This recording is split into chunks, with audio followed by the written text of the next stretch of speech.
Hello, welcome to the stream. Let me know when you can see and hear me. Yippee! I'm so excited for this. I'm nervous, but excited to finally see all the bonus scenes for Super Danganronpa Another 2. I think this is like probably the final thing though that we're gonna get for Danganronpa Another 2, which is sad, but I am excited that we have it regardless. But yeah, hope you guys are doing well. Welcome. Okay, cool. Seems like everybody can see and hear me okay. Nice. Welcome to the stream. Oh, it's so exciting. Yeah, I like I was like I got the game. Oh my gosh. Okay, so before I start actually, huge enormous shout out to Sir Pandai for translating, not only translating all of the bonus scenes, but also making them playable in the game itself cuz I downloaded this yesterday and tried to like start kind of testing things to make sure it worked on my computer and I did see the title and like the thumbnail for the first Omake, and I was like, oh, pain. It's like literally my face just fucking dropped. Just fucking dropped immediately. You guys will see it. I'm sure some of you already know which one I'm talking about, but you'll see it in a second whenever it comes up. But yeah, excited to start this out. Let's see. Oh yeah, we do still have the English dubs for the other chapters. I meant like probably nothing else new for like that. I guess like that LINUJ is gonna make for the Danganronpa Another Universe. I kind of feel like this was probably them like kind of finally closing, the chapter, I guess beforehand. Before I don't know, they kind of move on to other projects. That was what it seemed like to me, but I'm not totally sure. We shall see though. Oh yeah, let me go ahead and start this. Oh yeah, Sir Panda is in chat. Thank you. Thank you so much. Oh my god, I did not expect for it to be playable. I like when I went to your playlist and I saw at the bottom it was playable, I was like, oh my god, that is like insane. But yeah, I don't know exactly if we'll be able to finish all of these or not. I think it just kind of depends on like the length of them. I'm not sure exactly how long they are. I guess we have like 3, 6, 9 to get through. I feel like they're like 20 minutes each, so I think we could probably get through all of them, but I feel like I always say that for the free time events too, and then I'm not actually like, able to ever get through everything in one stream. So we'll see. But yeah, yeah, this was I just saw this and I was like, cool. I didn't need the will to live anymore. No big deal. No big deal. I was like, what do you mean they didn't host like some kind of like, I don't know, ritual to bring back Teruya from the dead? Because that was what I always imagined in my mind what happened at the end of Danganronpa Another 2. I didn't even realize it until I saw this. I was like, I always just, in my brain, he just came back to life. That was what I needed to like tell myself in order to like get through the day, you know what I mean? But yeah, I was like, let's start now with this one. It's fine. It's fucking fine. It's no big deal. Thank you, Geo, Gravili 6136. Thank you for becoming a super high school level Mitch Stan. Oh, thanks for joining. Appreciate ya. Okay, I guess we can just jump into it. Gotta start off with something super duper depressing, I guess.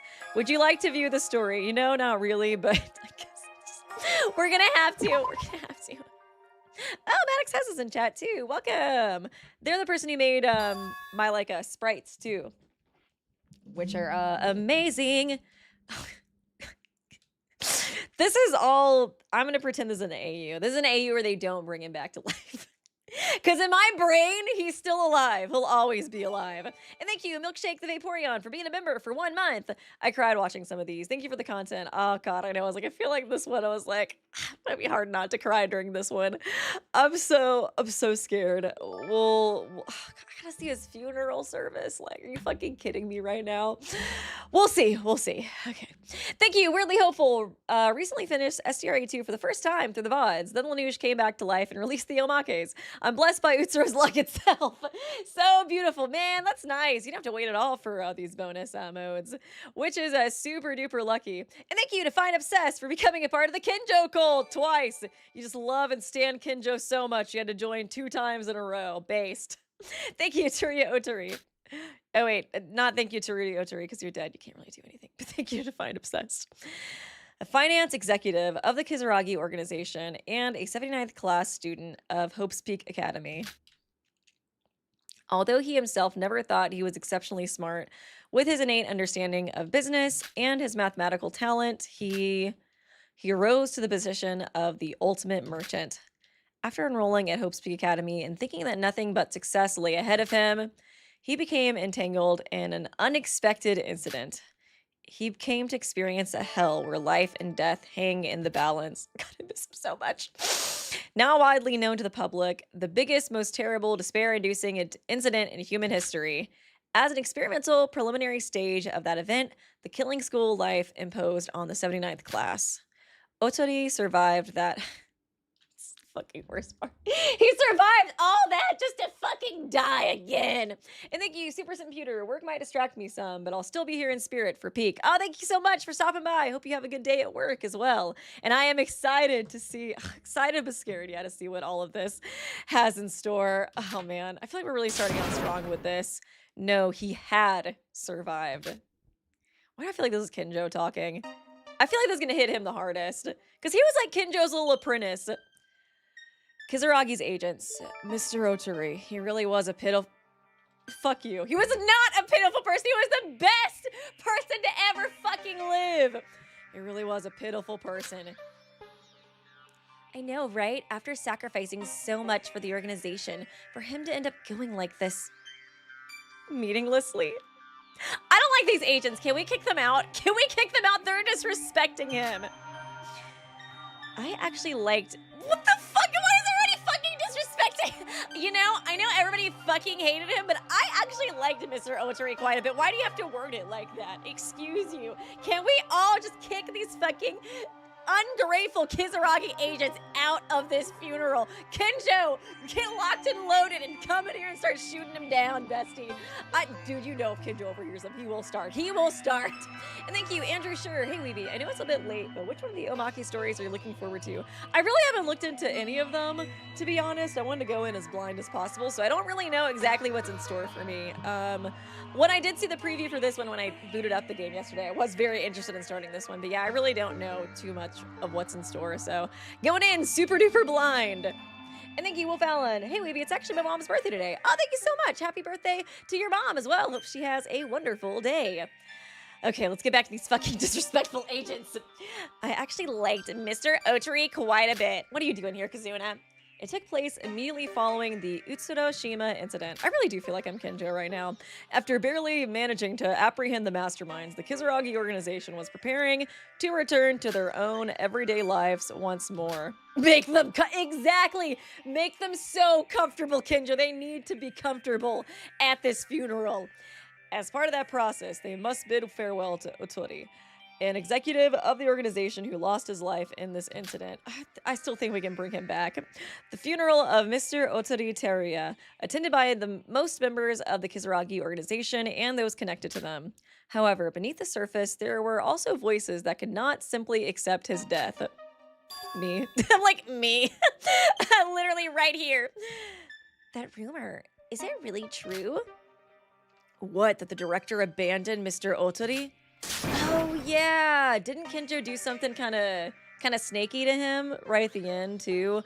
Or it was at least that like Teruya thought he was abandoned by Kinjou after he like looked up to him so much. That was like another kind of like tragic part of his death, I think. Let me turn. I feel like I can't tell if the volume's too loud or not. Maybe like just like slightly lower. Hey, watch what you're saying. No matter what, do you really think the director would abandon a comrade? There must have been some reason for this. I believe in our director. But there's more than one argument about this that doesn't sit right. The way the organization operates now is... Kinjou crashing out. What? Not bestie. He never would. He would never do that. The cracks are slowly beginning to spread. Detailed information about the Utsudo-shima incident was not disclosed except for executive-level members, but rumors travel fast. Even before the Utsudo-shima incident, an unspoken faction already existed. Oh, within the organization. Oh my god, drama! This incident merely served as the catalyst that widened the cracks that had already been there. Oh my god, the anti-Kinjou faction?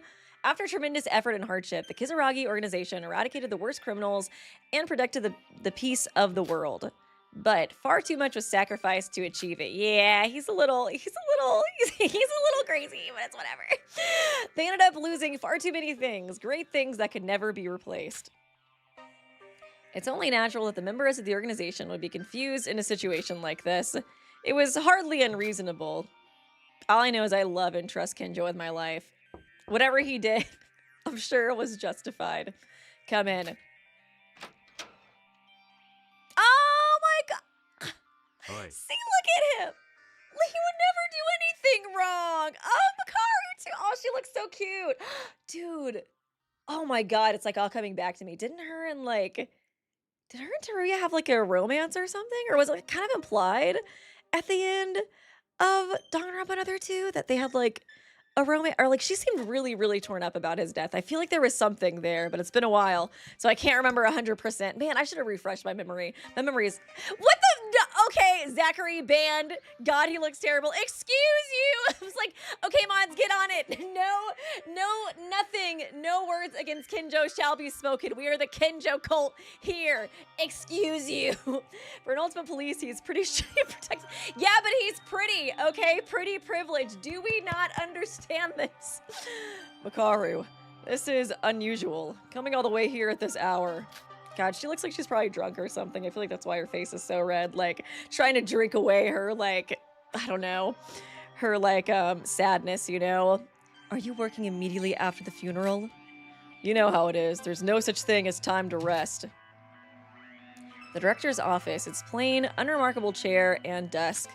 The man methodically working through the mountain of piled up documents is the director of the Kizurogi organization. Are we actually from a race perspective?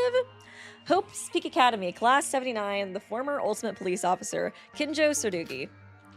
Until just a few days ago, he had been in Utsunoshima, risking his life as he devoted himself to cutting off evil at its source. But, as if he didn't even have a moment to catch his breath, he was quietly working through paperwork late into the night.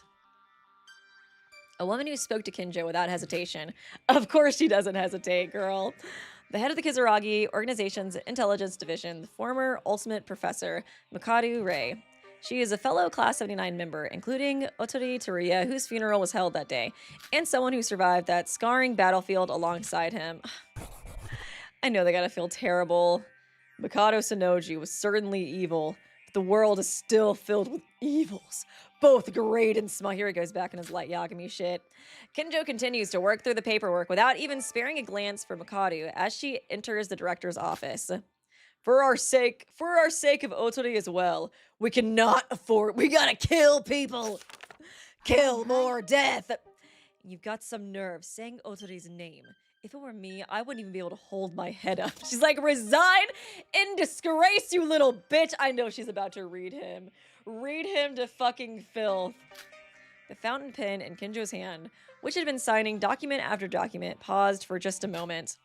Wasn't that like he abandoned him? I think for like the greater good. Like what he thought was like the greater good or something of like helping the world. Like he was willing to sacrifice Teruya for, I don't know, the greater good of like destroying the project or something along those lines. I feel like it was something like that.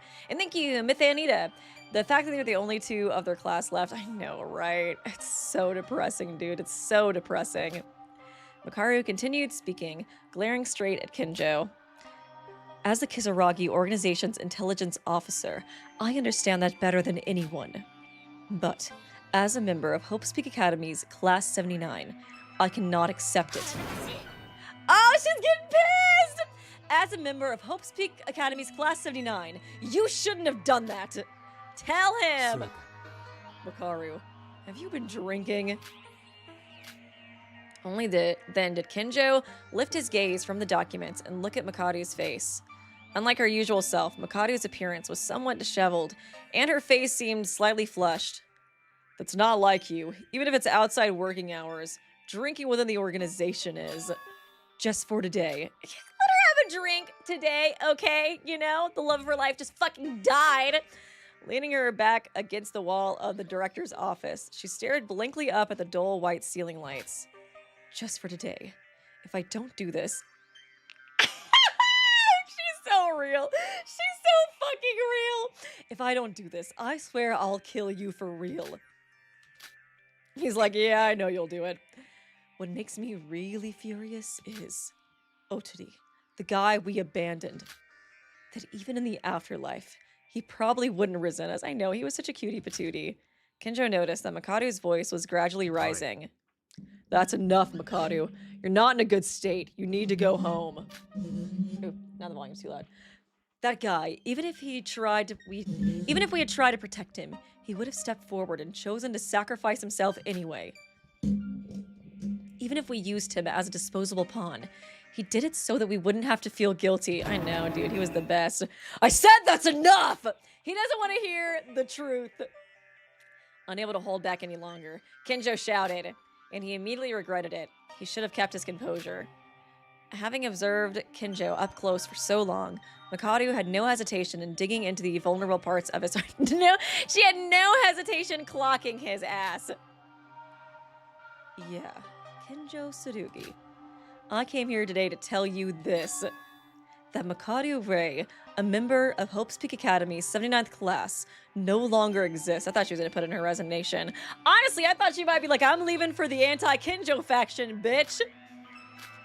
The Makaru, who had been swaying slightly from the alcohol just moments ago, suddenly shifted to a markedly serious tone. You're the same, aren't you? Didn't Kinjou Tsurugi, a student of the 79th class, disappear a long time ago? Yeah. That's right. It doesn't exist anymore. Makaru Rei died along with Otari Teruya. Oh, girl. That's how I understand it. Makaru! Yeah, I kind of feel like Kinjou died after the end of Danganronpa, another one. The whole, like, Yuki situation, you know what I mean? Kinjou kicked back his chair and sprang to his feet, but Makaru didn't even blink. I feel like the rest of his humanity drained out of him, like, around that point. Right. Listen carefully. These are my final words as a member of the 79th class. Bing- Oh my gosh, she's the fucking best. She's the fucking best. Being with you was the worst. I hope I never see you again. Kinjou Tsurugi. Girl! she's still a fucking girl boss. I love her. You are a fucking bastard. I know she did not want to abandon him. She did not. Kinjou didn't particularly care about being insulted himself. He also understood why Makaru was taking this attitude towards him. Because it was something he had fully prepared for the consequences. And because Makaru knew that too, she had come to see him before the day of Otari's funeral was over. But I'm leaving. Starting tomorrow, please. Oh yeah, she was putting in a resignation. I had a feel. Honestly, she might join the anti-Kinjou faction. I wouldn't blame her at this point, you know. Always be a Kinjou simp, blah, blah, blah. But like, he fucked up pretty hard. He fucked up pretty hard here. I think we can all agree with that. And let me go ahead and read some of these super chats really quickly. Thank you, Zol. Oh my god, Ray, you're so beautiful. I'm in love. I know, right? She's the fucking best. And thank you, Junko's alt. Clock him, right? And she is. And she is. And thank you, Zol. Drunk Ray is so peak. Oh my god, marry me. Don't slash Jay. You know you're serious, simp. You can't hide from me. I know what you are. Starting tomorrow, please take good care of the Kizurogi organization's head of intelligence. Director. Now clock him! Smack him! Makaru deliberately shut the director's office door with a loud bang as she left. Left alone, Kinjou gripped his trembling legs. With difficulty, lowered himself back into his wheelchair. Kinjou silently resumed on his paperwork. Dude, oh my god. He is trying so hard just to numb all of his feelings. At a glance, he appears so calm. It's as if the conversation with Makaru moments ago hadn't happened.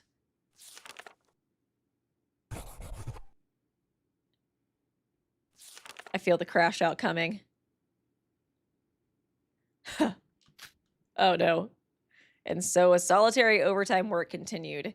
Until at last, he began to see the end of the stack of piled up documents. Okay, yeah, he's just like distracting himself. But then when he has no more work to distract himself with, I feel like he's really going to feel it. I know he's got to feel fucking awful about this. I'm mad he didn't make those other Kizurogi agents feel comfortable during the funeral too. They were so disrespectful. When he glanced at the clock, it had already passed midnight, so far that the date had changed. That's right. Otori's funeral day had come to an end. I had a feeling this was coming. Unhinged laughs. Kinjou is all good now. Setting his fountain pen down on the desk, Kinjou lifts his head and stared up at the ceiling. He suddenly let out a hollow, almost retching laugh. And then... Kinjou! I knew this had to be fucking tearing him up on the inside. Especially the fact that, like, everybody blames him and it is, like, his fault. You know what I mean? So, oh god, I knew it was coming, but the CG still hurts. It still fucking hurts. Why, Kinjou? Then he buried his face in his hands and wept silently. A side of him no one knows. The one he only shows when he's alone. This is the side of Kinjou Tsurugi as a member of Hope's Peak Academy's 79th class. He's in there somewhere. He's not completely dead. Oh shit, it's like fucking, oh god. Oh no, and he followed his wheelchair? Oh god, I thought he like lifted the desk for a second, but oh shit. As he screamed with his whole body, unable to withstand his emotions, he tumbled out of his wheelchair. Oh man. The wheelchair's wheels spin uselessly in place, and the neatly arranged documents he had worked so hard on scatter and flutter through the air. Damn. And even so, the silent scream does not cease. What would have been the right answer? Oh man, he's still not even making noise. I guess just still to like uphold that image, just kind of like that like kind of like scream, that like tension scream when you're like so mad but you don't want anybody to hear. Jesus. What would have been the right answer? Did he really do the right thing? Was there truly no better way? Kinjou Tsurugi will never be able to escape these endless questions for the rest of his life. No matter how desperately he struggles to become better, the doubts only grow deeper. It's already too late to turn back, and it's a painful burden he has no choice but to bear on his own. That's why he can't confide in no one. Damn, Jesus. And screaming without making even the slightest sound is his only form of resistance. Maybe he should just get like a little Yuki doll that he can like talk to every once in a while. Would that be so wrong? Oh, whoa, what the fuck? And the next day, the director disappeared without anyone knowing. Administratively, it was processed as a temporary leave of absence, but no one knew for what reason or where he had gone. Oh no, please don't tell me he slid on some sewers. Mikado Rei took on the role of acting director for the time being, but it was hard to say she was the same as before. From that point on, the Kizurogi organization was clearly beginning to tilt off balance. Oh god. And in the not-so-distant future, the Kizurogi organization would face a major turning point because of a certain incident? Oh my god. It was a future that had yet to come. No one knew. But when that time comes, it's certain that everyone will step forward and leave a record of it. What is gonna come up? Is it gonna be what's their faces? Aroha and Shobai? I was like, I'm sure they're plotting something. I did their like bonus scene a long time ago, but I don't remember exactly what it was besides Aroha cosplaying as Junko. A future that vast and monumental. I was like, did he die? Yeah, he might have, honestly. He might have honestly like jumped out of his office or something. I don't know.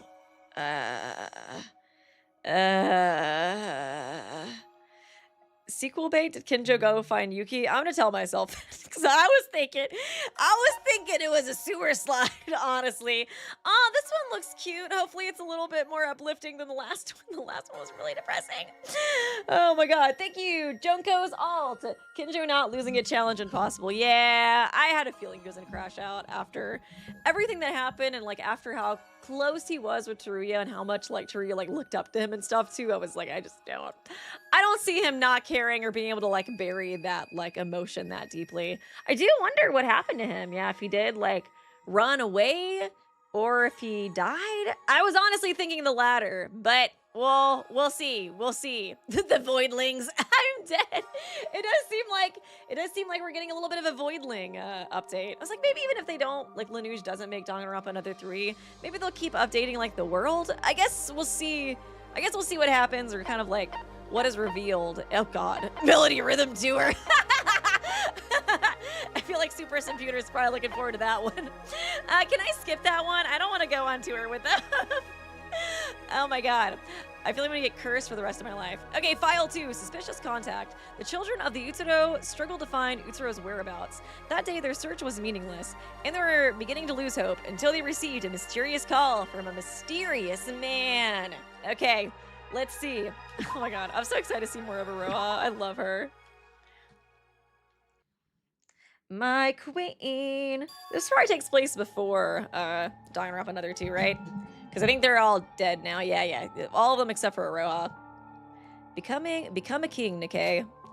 That was what my father always told me when I was young. Oh my god, I'm the protagonist now. Let's fucking go. When I was young, our family was an ordinary middle-class family of three, with nothing particularly special about us. Super computer. I am. I had a feeling. I feel like I saw you in chat being like, can't wait for her to get to like a certain one. I was like, oh yeah. Once I saw the Melody Rhythm concert, I was like, I feel like that's the one they're talking about. Thank you, Zol. Oh my god, Weeby, your favorite group, the Moids. That's true, the Moids. Why isn't Setsuka here though? I guess she's probably just like, you know, off on business, you know, leading the foundation planning, you know. I'm sure she's doing a bunch of evil shit on her own right now. That's where she's at.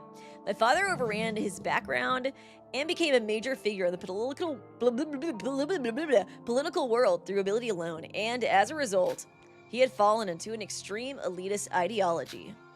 Perhaps because of that, my father always said to me, stand at the top, trample others, and climb higher. To me, as a child, the concept of power didn't really resonate. But since I didn't particularly want to rebel against my parents, I accepted and followed my father as he was. However, my father's power did not last long. Oh, they like fell to ruin. I feel like, did he mention this? He might have mentioned this at his free time events. Whether it was corruption or a private life scandal, I don't remember clearly. But for some reason, my father's power fell apart. Overnight, my father was treated like a scum, and vanished without a trace. My mother and I were unable to find out where he had gone. Jesus, that's pretty rough.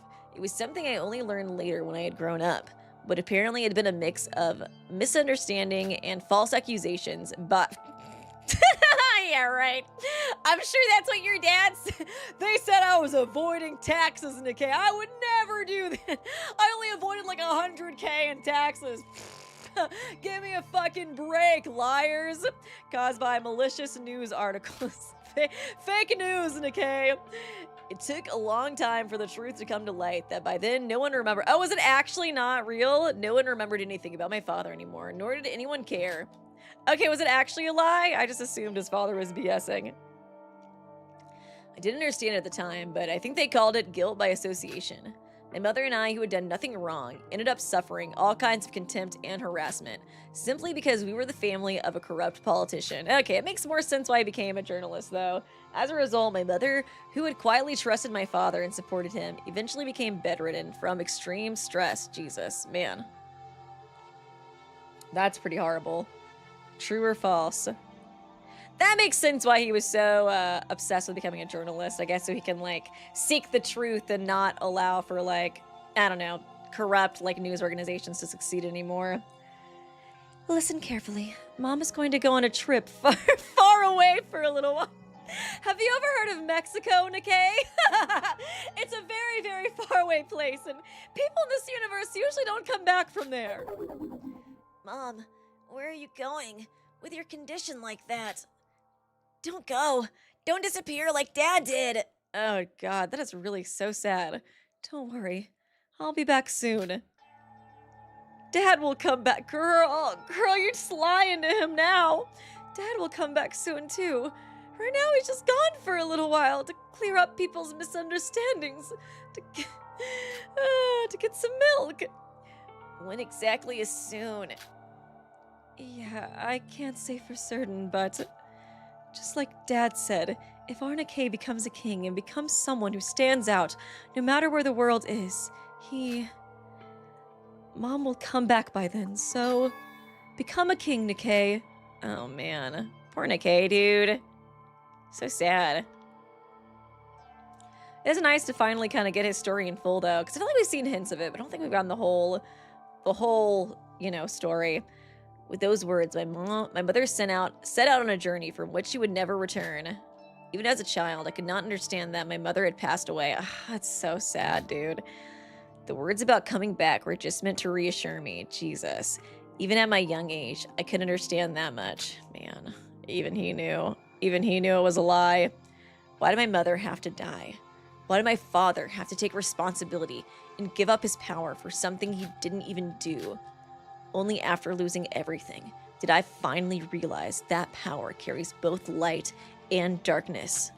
And from the moment I began to understand that, my perception of power started to change. It does seem like it's kind of like his void origin. Very well. Isn't it fitting? The public denied our family, so now it's my turn to deny all of you. Yep.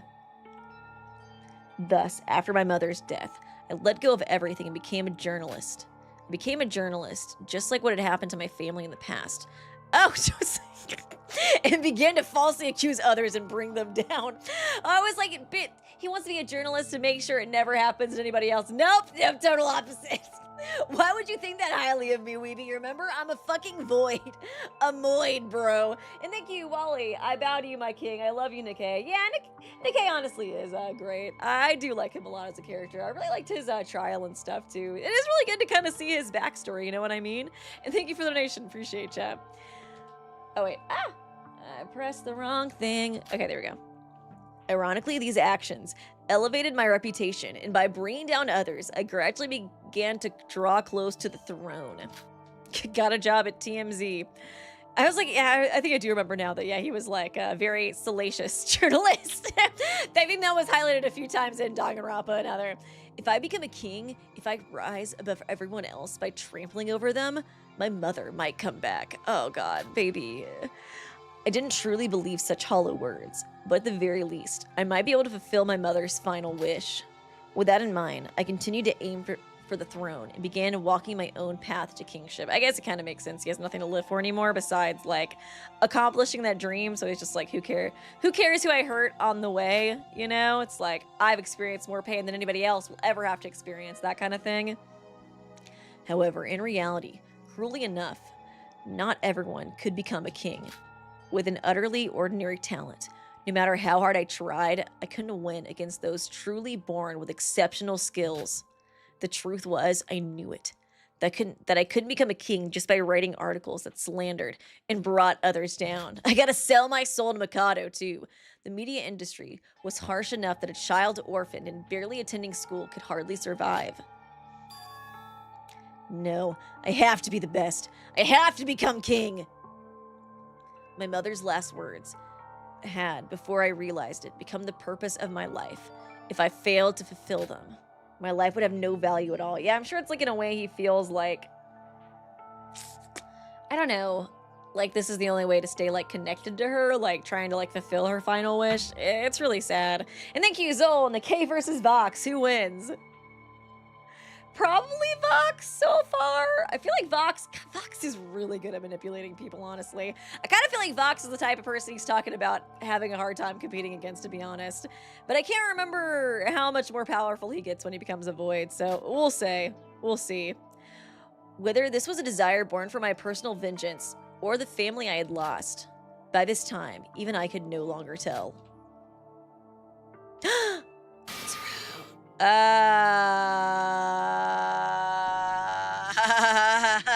It was probably around that time that boy and I met. Yeah, give him some of his beautiful, amazing luck. It was a very brief encounter, but the boy gave me a special strength as I sought to rise higher. After gaining that strength, surprisingly, I began to thrive in the industry. What I didn't change. As always, I insisted on writing only articles that trampled on others and brought them down. He's such a fucking hater, dude. However, unlike before, the strength I received from the boy alone allowed me to achieve what I wanted. In this way, as I made a name for myself as a young journalist, I experienced many events and changes. Of course, that fame didn't carry on only positive meaning. To be frank, it was closer to a negative reputation. What? People don't like it when you slander them and put lies in the news? That's crazy. Why are they like that, Nikei? That's so rude of them. At first, since a sense of guilt, there were times when I felt doubtful about my own work and even pretended to be virtuous. The same went for human relationships. At one time, I built good relationships with fellow colleagues, and there were even juniors who approached me, saying they admired me.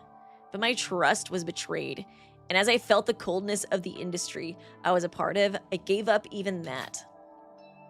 Gave up the rest of his soul. By the time I dropped the title of boy journalist, I had made a name for myself comparable to that of an ultimate level. The mysterious power given by a boy fully satisfied my desires and allowed me to prove my own worth. But looking back, all that remained for me was merely the result of having stood above others. Even so, I must keep rising higher, because that alone has been the reason for my life from the moment I was born until now, and nothing else remains for me.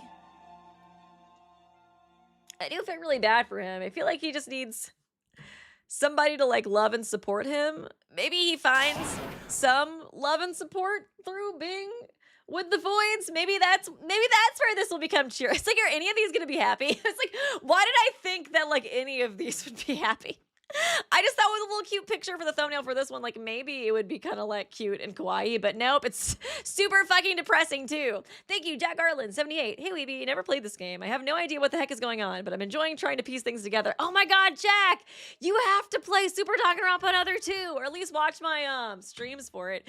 It's like probably one of the most popular stream series on my channel, if not the most popular. But yes, check out the VODs, dude. Oh my god, this is like one of my favorite series ever. It's so freaking fun, and I don't want you to get spoiled either by watching this, so go check it out and watch Danganronpa Another 1 actually first while you're at it. It's so good. If you like Danganronpa, you'll definitely love it. It's like honestly one of the best fan gans out there, and it's all completed too, which makes it even better. And thank you, Wally7205. Damn it, no wonder he hated when Mikado usurped him as leader. He can't allow anyone to be above him. Oh dude, that does make so much sense, because he was really triggered by that, so that makes sense. That makes sense. And I thank you for the donation. Appreciate ya. Hey, Nikei. How could he be depressed with... Oh, Hajime! Okay, I like the hair. Uh-huh. Good grief, you must be tired too. Dozing off at a place like this. Oh dear. Looks like I dozed off for a moment. Pull yourself together. We don't know when Emma and Aroha will return. So as the leader, you can't afford to be careless. Yeah, you're right. Sorry, I like the jacket. They both look so nice. Those two still haven't come back. They're a bit late. Exactly. If the information you brought is accurate, then it's certain that Utsuro has been in this building. He does the yaoi. Are they on a date? It does kind of feel like a date, Loki. It does kind of feel like a date a little bit. Would it have been too difficult for those two to infiltrate on their own? Maybe it's better if I just charge in head on and take them all down. Hey, no matter how much the aftermath of humanity's greatest and most disastrous event lingers, is it okay to commit crimes so blatantly? Yeah, dude. If you end up locked up in prison, that'd really be the end. Forget about finding Utsuro. You just lose all your ridiculous luck in jail and die. I know that, but listen to me. Emma and Aroha will follow my instructions carefully. You just need to trust me and follow without any complaint. I trust my life to Aroha. She would never let me down. Yeah. It was you who gathered us and brought up the idea of finding Mr. Utsuro. I don't doubt that at all. How did they meet Mikado again? However what? I'm talking about you, Nikei. Aren't you pushing yourself too hard? Pushing myself? Me? This feels like non-toxic yaoi. I feel like Nikei with Mikado is like the toxic yaoi. This is like the wholesome yaoi. It just depends on what you want, you know what I mean? Pushing myself. Me? I acknowledge your leadership, your information network, your ability to take action. I personally respect you for all of it. It doesn't seem like Mikado's joined the group yet. But how should I put this? It feels like you're too consumed by yourself. What? What are you trying to say? I'm not very good with words, so it's hard to express it clearly, but can't you be a little more open with us? We share the same goals, which means, Nikei doesn't know what it's like to have friends! Hajime, come on, shoot your shot, bestie, shoot your shot! Shoot your shot! So we're friends, aren't we? Maybe, maybe more? Come on, do it! Do it, Hajime, do it! It's what the fans want! We share the same goals, which means we're friends, comrades, right? I mean, with this romantic lighting, are you guys really just friends? I mean, look at this fancy lighting. I swear, dude. They're like definitely at like a nice Italian place. Finding Utsuro and reigniting Tenon are important, of course. But before that, I think the bond I share with you all is important too. Non-toxic and doomed yaoi is important too. I think you're misunderstanding something. Friendship only exists between fucking Nikei, dude. Come on, man. Do you really think fucking Nikei, dude? He's such a little bitch. Do you really think you and I are equals? To put it bluntly, you're oh my god, slap him, Hajime. You're just my subordinate zoning him, not even friend zoning him. No, anyways, if it weren't for me, you wouldn't even known that Tenon was fading away. Am I wrong? Is it like what they're calling the luck or whatever? I know, I'm just saying we should help carry some of the burden on your shoulders. Oh, so you're saying you're worried about me? Yay! Exactly, dude, that's what I'm trying to do here. Why do you think I took you on a date to Olive Garden at 8 p.m. at night? For it to come to the point where you're worrying about me, I guess the situation must be really serious. Are you really going to be okay? If there's anything we can help you with. Shut up, fucking Nikei. I forgot how much of a little asshole he was. Just gather information according to my orders. Caw. That's how you help me. Ugh. If it weren't bad enough that Aroha's been yapping at me all day and getting on my nerves, are you gonna start two Makinochi eyes? Going back to last name too. No. Because I feel like that's like putting a distance, you know, between them two, like referring to them by like his last name, you know? Yeah, okay, let's just drop this. Fine, I'm just your fucking subordinate. I guess I just hit a nerve. By the way, I was like, oh man, I feel like if Nikei could just like open his heart, I feel like, it's like, okay, what happened to him is not an excuse for his actions. It doesn't really explain why he ended up becoming like a bad person who made like slanderous articles and blah, blah, blah. But I feel like, I don't know if he could have just like opened his heart after all the awful things that happened to him and like accept people, you know, into his life and like find other things to live for besides his mother's wish. He could have become a better person, but he just like is pushing Hajime away so hard when like Hajime obviously just wants to be his friend or more. By the way, why are they so late? Don't tell me they got caught. Hey, look over there. Oh my god, are they here? And watch Setsuka be with them. What was she crying about?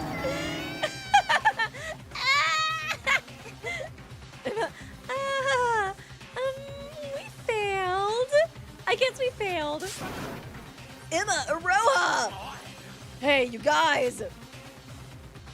Oh my, Nikei, Hajime. Hurry, run. We failed. The police are after us right now. Kinjou's got a gun. I'm so sorry! I can't believe this. Not Aroha and Emma. My girl failure is failing. You idiots! Oh, they're such dumbasses. I love them. The four men and women fled all at once, barely managing to shake off the security guards chasing after them. Oh, they're so adorable. He's still... It's not him doing the fucking Mitch.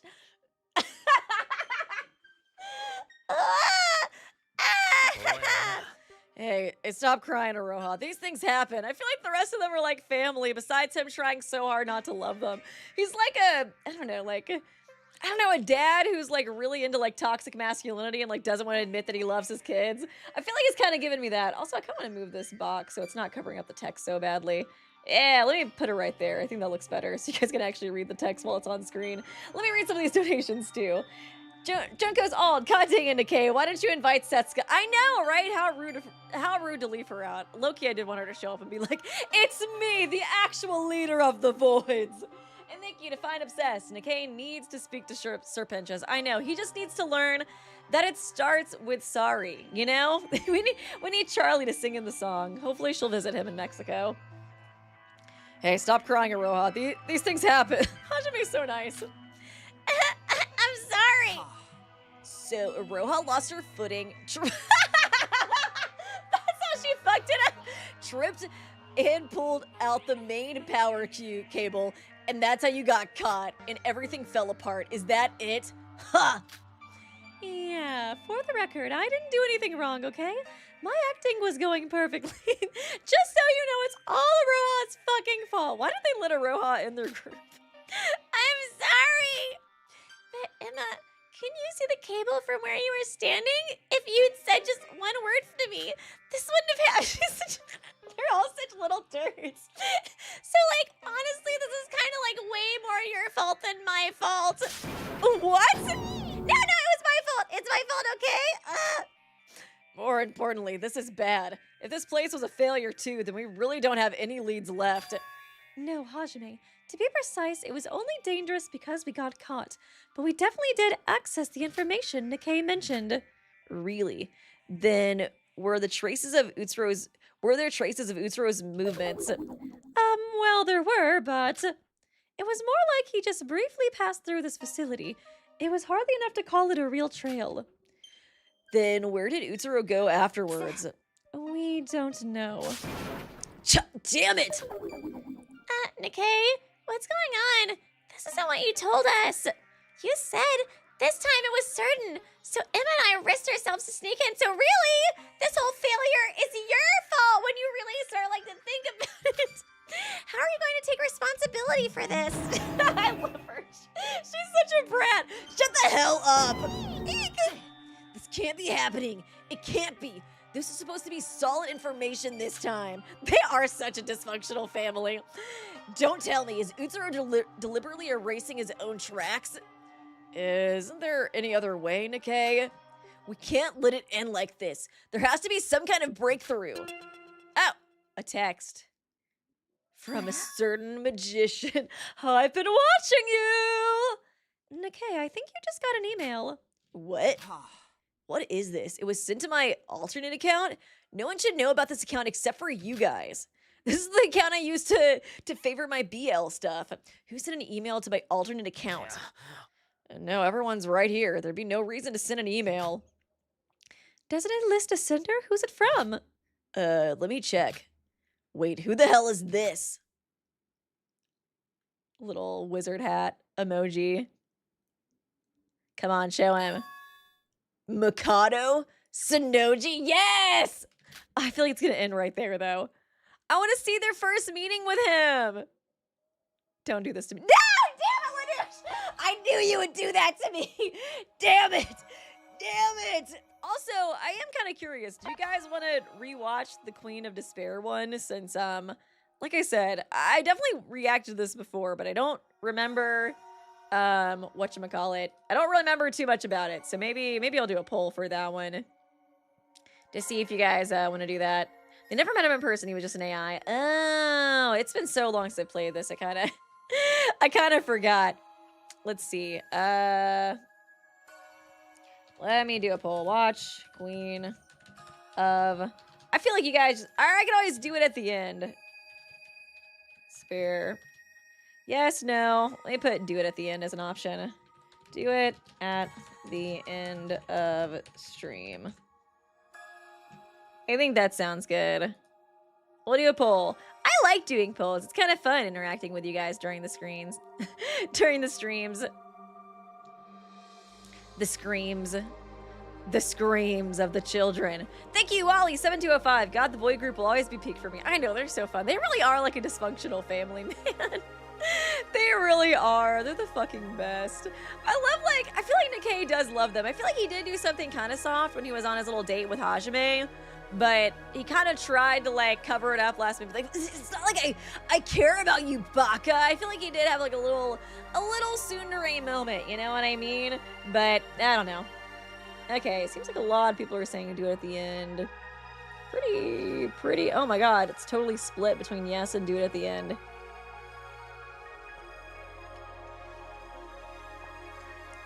Guys, keep voting. Let your voices be heard. Literally tied. Oh my god, should I just redo the poll? Why is it so tied. This is stressing me out. Okay, now yes is winning slightly. Should I do a second poll? Okay, 45, 46. Oh my god. This is so close. Okay, maybe, okay. Maddox has said they wanted to change their vote. It's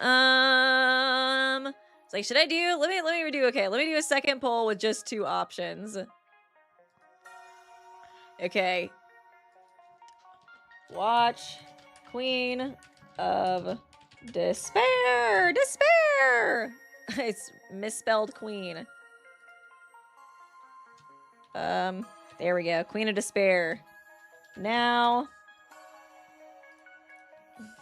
at end of stream. Okay, one more poll. One more poll. Make your voices heard. I was like, oh my god, that was such a split opinion. That was crazy. Okay, now, okay, no, oh my god, it's switching. Jesus. So many votes so quickly too. I feel like YouTube can't keep up with it.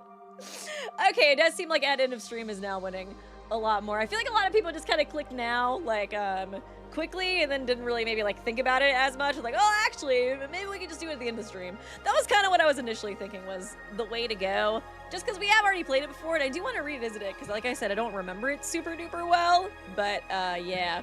Oh, thank you, Dara! Gosh, for being a member for 54 months, and aw, the peanut emoji! My little guy, he's so cute, man.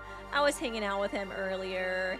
He was lounging in the sun, just like the little guy he is. Okay, you Kanade heads, let's get ready for Melody Rhythm National Tour. Thank you, Zol. Funny how different the Voids were pre-Magic Man. I know, right? It was like really cute. I feel like they were like a little dysfunctional family, you know what I mean? It was really cute seeing them interact. Okay, file 4. You guys just want me to go to their stupid concert, man. Okay, file 4, Melody Rhythm National Tour, a nationwide tour of comforting melodies. And I'm not gonna be comforted. It's gonna be some creepy ass shit going on in this. This is probably after like whatchamacallit, Hibiki is like completely puppetified too, and I know there's gonna be like some underlying like hints of that that's gonna creep me out and make me feel uncomfy.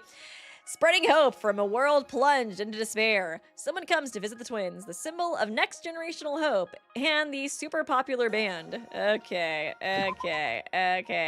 Would you like to view the story? Yay. Yay, I'm so excited. It's gonna be so fun to revisit Kanade again. My best girl. All right, everyone, let's go. Okay, this song kind of slays, though. Melody, rhythm. Is this like an original song for them? Oh my god. A highly skilled 2-member band that was already famous even before the biggest, most despair-inducing incident in human history, and known as the symbol of next generational hope. Okay. It's like, actually the song kind of slaps. It kind of slaps, you know? I don't even care that it was made by Satan. Can you imagine if you play the song backwards? Yeah, I was like, I don't know if this is copyrighted. Probably. After the incident, Melody Rhythm traveled the country, giving free concerts, using their songs to breathe life back into society that had fallen into despair. They donated most of their wealth to reconstruction efforts, and on days without performances, they volunteered, bringing hope to countless people. A vocalist who they're healing everybody. Guys, I muted it. It's okay. A vocalist who heals the minds and bodies of those consumed by despair with her beautiful voice. The older twin sister, Hibiki Otonakoji. We love Hibiki. Go solo! Go solo, queen! Always supporting her sister and shaping the melody with her charming guitar sound. The younger fuck off. Kanade Otonakoji. Until now, the two of them traveled all across the country, spreading hope to people in their own unique way. I don't know, should I get some music to put in the background so it's not muted for you guys, or so like quiet for you guys? I guess the only weird things, I don't know how to mute it for myself. That might be kind of complicated. That was la la la, pretty sweet. Thank you. Thank you so much for all your support.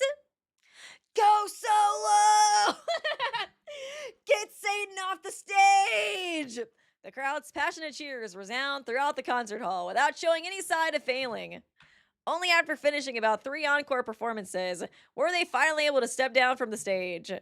The song is pretty catchy. Okay, cool. I think you can turn the music back on. Oh, God. We're gonna see them behind the scenes. It's gonna get all creepy and weird, and Kanade's gonna be doing her little Kanade things. I feel it. Thank you, Super Computer. I feel very comforted personally. I know you feel comforted. And thank you again for the second donation. Reminder again that Kanade was a symbol of hope for the next generation. Everyone's, oh my God. I forgot. It's a fucking symbol of hope. Jesus Christ. Oh, the bar is so fucking low, dude. So low. And thank you, Zol. Oh my God, Kanade's a monster, but she is slaying. She was slaying. That song was pretty good. I'm not gonna lie. I'm not gonna lie. I was bopping to that song. If they were around, I probably would stan. Only if I didn't know, obviously, what was going down behind the scenes. Kanade, today's performance was so perfect, right? That was so much fun. Yeah, I had fun too, sis. Tomorrow is our day off for the first time in a while, and we don't have any plans. What do you want to do?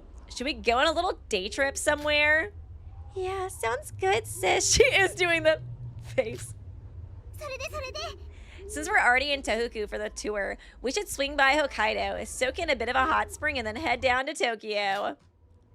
Yeah, let's do that, sis. All right, Kanade. You contact the manager for us. I guess it's like she's definitely got to be like fully controlling her now at this point, right? I guess she just wants her to still act like herself, so she just kind of has her still somewhat have free, I don't know, like not free will, but I don't know, still act like herself in like a certain sense. Thank you, PokeChamp. Not Hibiki shirt saying free. I know, right? It's like trying to give us the illusion of her having freedom. I'm going to run to the restroom for a bit. Wait here. Okay. Oh, God. Yeah, okay. Sis.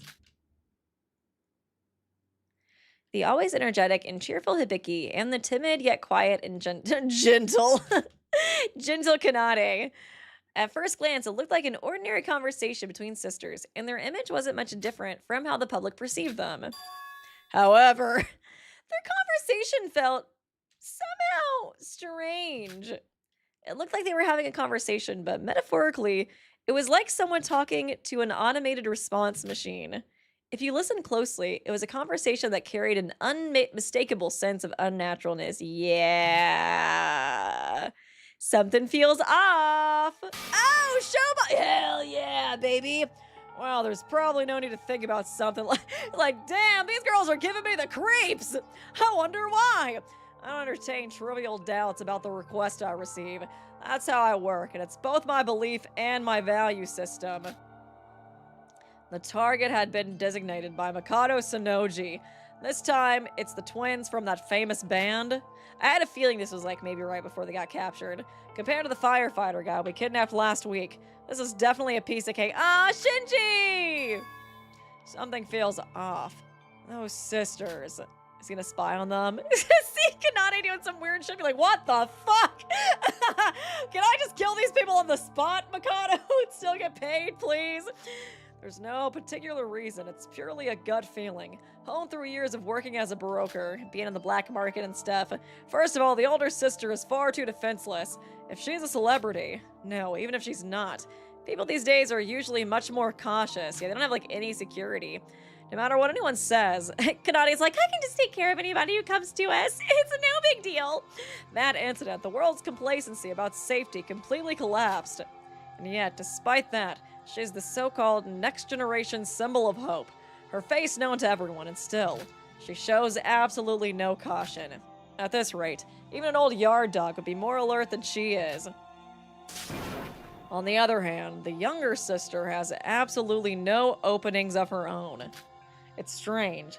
On the surface, she looks just as defenseless as her sister, but how should I put it? I sense it's like a black aura, like, coming off of her.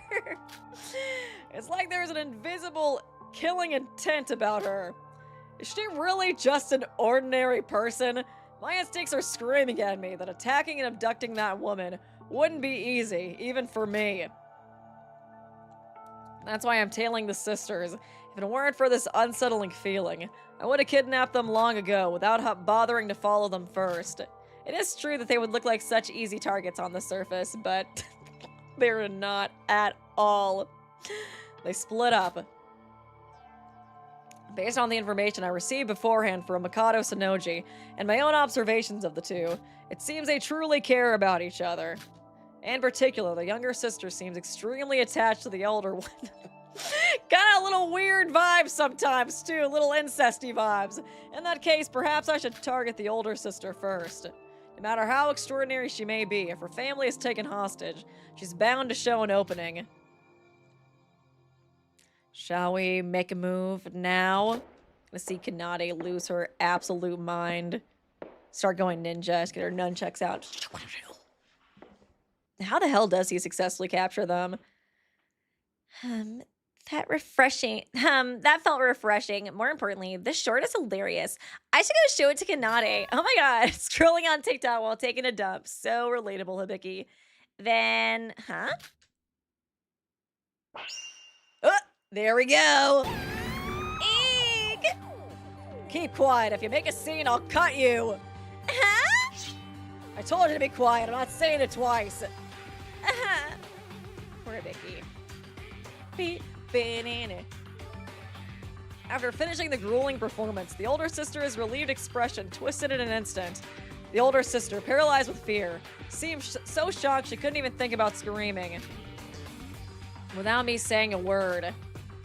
Just as I expected, this was far too easy. Hey, get that younger sister of yours and tell her to come to the bathroom. Huh? Do it, unless you want to die.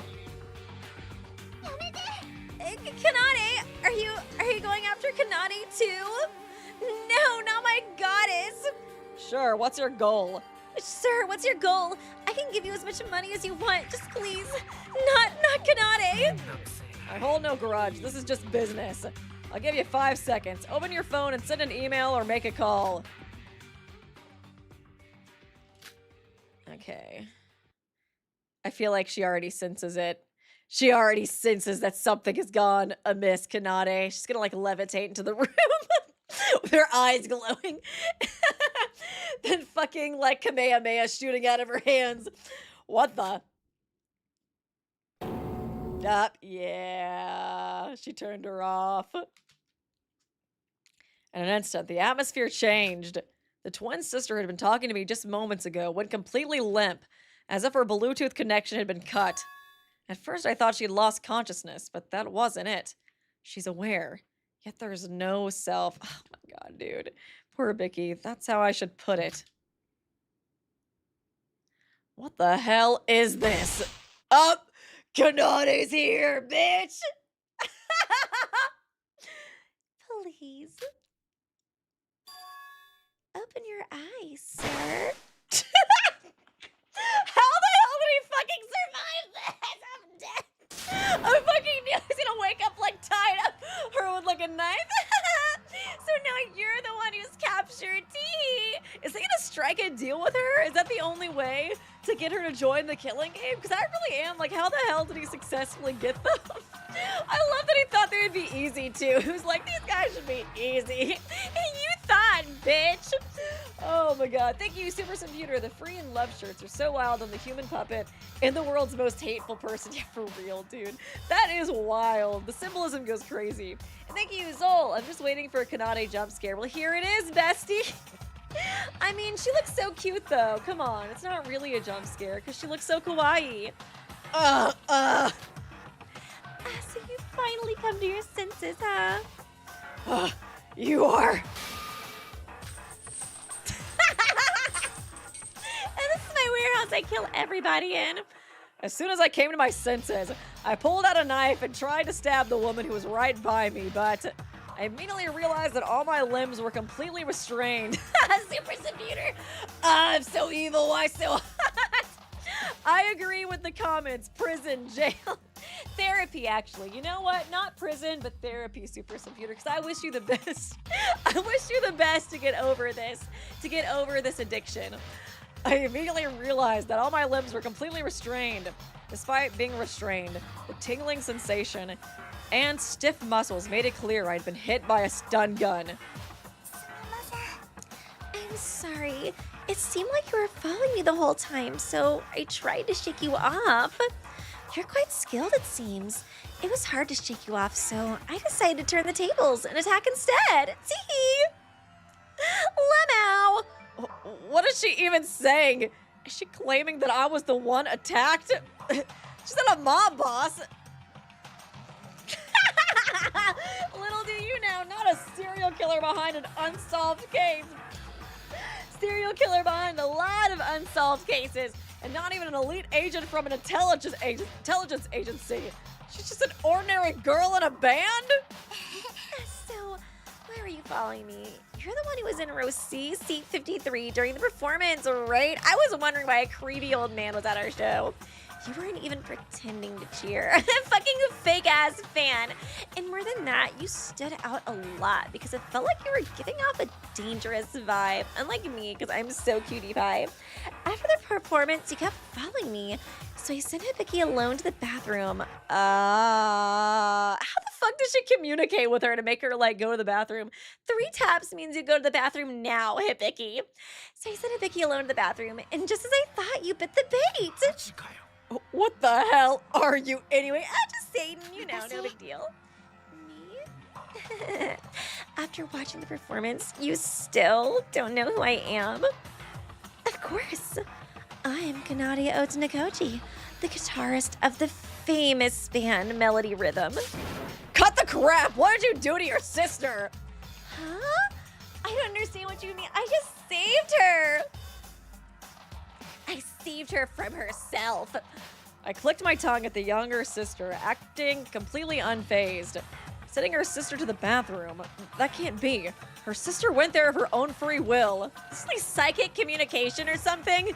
While talking to them, the younger sister had no involvement in her sister's actions. Not only that, she kept giving short, automatic affirmations like an answering machine. And when I attacked her sister, a strange phenomenon occurred, as if all power had suddenly shut off, followed immediately by an attack with a stun gun. This woman. Surely not! So, what's your goal? Sometimes there are perverts who stalk people without even knowing their place. You're not that type, are you? Did someone hire you or something?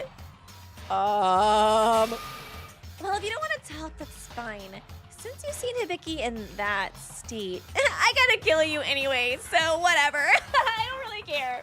Oh, shit! After saying that, the younger sister began heating up the sharp blade with a lighter. Oh, what the hell? Why are you warming it up? there she is. There's the Kanade I know and love. I was slightly hoping that you might be someone who could give Hibiki a new kind of stimulation, since you don't seem like just some random person. A new kind of stimulus? The fuck are you talking about? Like now, when you threatened Hibiki with that knife. Oh. Fucking weirdo. I fucking hate her so much. Oh my god. She's so fucking crazy. What the fuck is wrong with you, Kanade? What is wrong with you? It's been a while. Seeing Hibiki so terrified like that. Ever since she became the next generation symbol of hope, all eyes have been on her, with all precautions against dangerous situations. The chance to actually enjoy them has disappeared. There's the eyes, the fucking soulless eyes. I preferred the time of the greatest, most despairing event in human history. Back then, I even had to take care of Hibiki's. I want to kill her. I want to fucking kill her. What the fuck? What is wrong with you? What is wrong with you? I wish I had like a cross or something to try to get away from me. Get away from me, you demon. Ew. I even had to change her diaper after all. And you know I fucking love that shit. I'm a weirdo.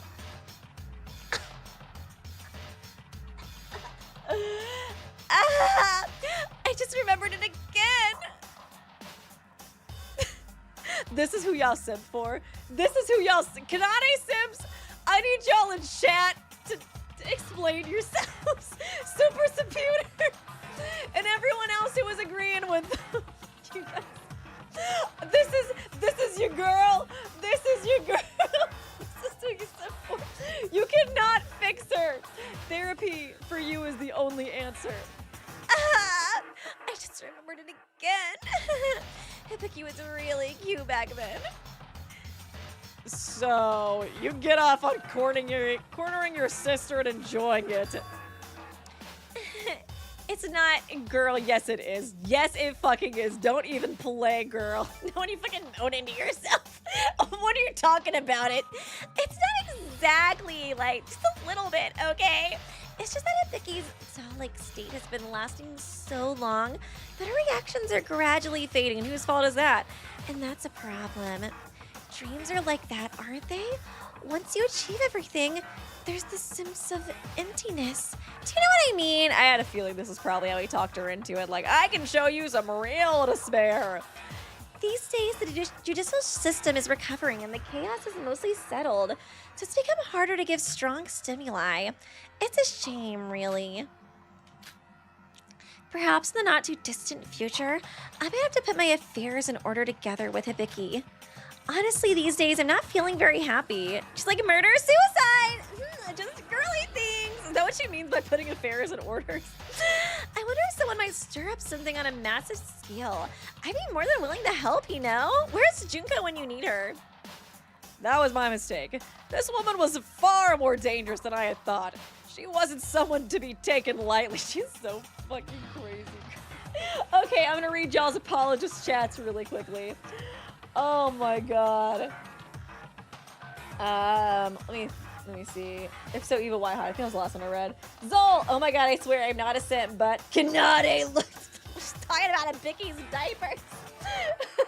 Jail time! Super Computer. Also, I got distracted for a second, but I have to say, Freaked Out Showby is so funny. I know, I love the fact that he's like, what the hell is going on? It's really funny to see him actually, like, taken off guard, because he's usually so, like, composed and like, yeah, I've seen everything before. Thank you, Junko's alt. Showby, she killed even more than you. Yeah, she's killed a lot of people. I love the line when he was like, she's not a serial killer who's gotten away with it. It's like, about that, bestie. Thank you, Wolf Allen. How many hear me outs do we have? Y'all got a lot. It's like, we've gotten so many hear me outs from these streams. I'm not here. I don't know if I can hear Kanade. She's a very interesting character. I will give her that. I will give her that, though. Oh my god. And thank you, Define Obsessed. Note, Kanade should close her eyes when performing. Is it to cover up her craziness? I don't know, I guess exactly what her closing her eyes would mean. I guess you guys can maybe describe that in chat a little bit better. I was like, maybe just to kind of hide her insaneness, the demon eyes that we're looking at right now. You Super Computer, if evil, why even hotter?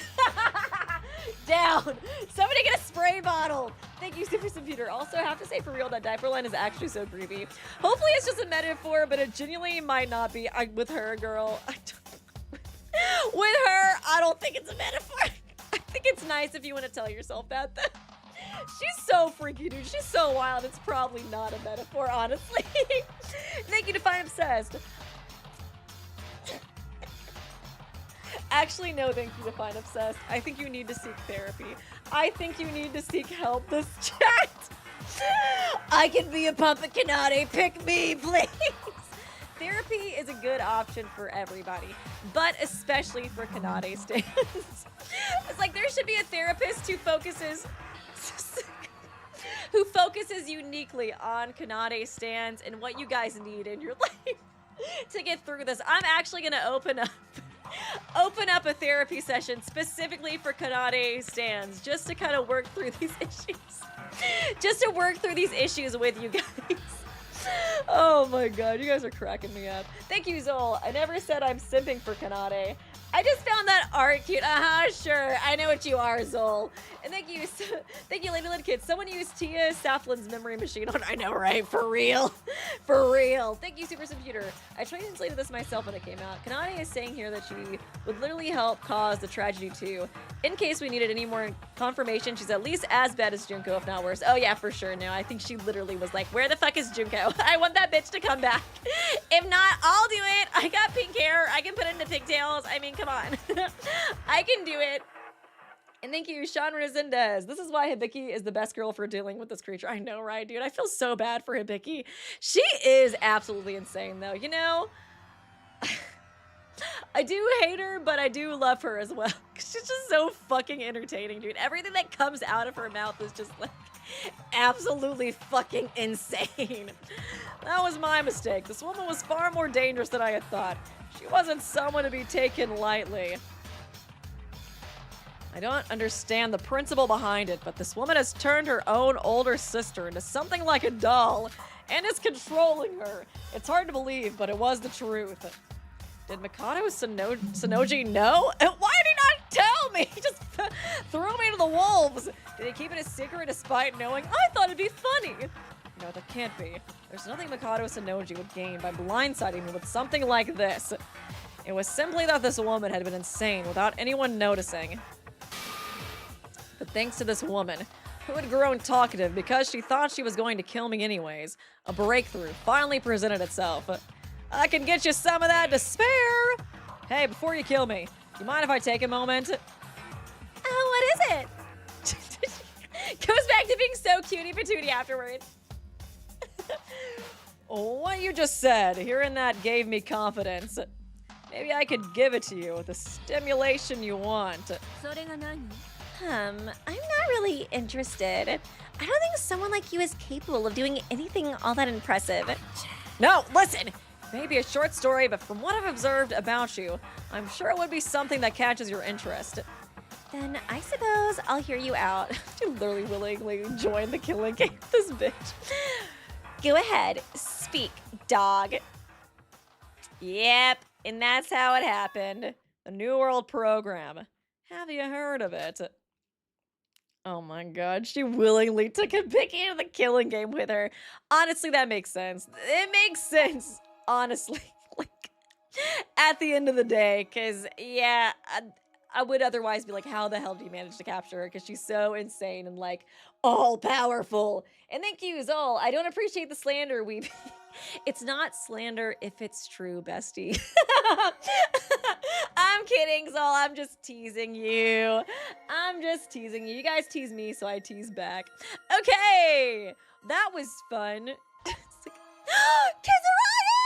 Yes! Kizurogi! Kizurogi! Hell yeah! Finally, we get to see some wholesome characters! Let's fucking go! Kinjou Tsurugi, who established an organization with his classmates to combat the remnants of despair, shares a strong bond with his colleagues and forged through the tough times they've endured together. While their days are hard but fulfilling, Kinjou Tsurugi begins to sense a lingering problem. Okay, so this is back before Danganronpa, another one happened, maybe? Because when Kizurogi was still leading the organization, right? I miss him, man. Hopefully, I'm so excited. What are you thinking about so deeply, Deputy Director? Oh, he's so cute! I love him, dude! Everything looks so happy right here before everything fucking goes insane. Huh? Oh, it's nothing. I think my eyes are getting a little blurry, blinded by your beauty. I told you, Kinjou. You're exhausted, aren't you? So tell Uehara to let you take some time off. You got a mountain of unused vacation days piling up anyways. It's not that I couldn't use them, I just didn't. There's no time to rest in the agency. I've been doing overtime every single day as it is, cleaning up after you. I can't really argue with that.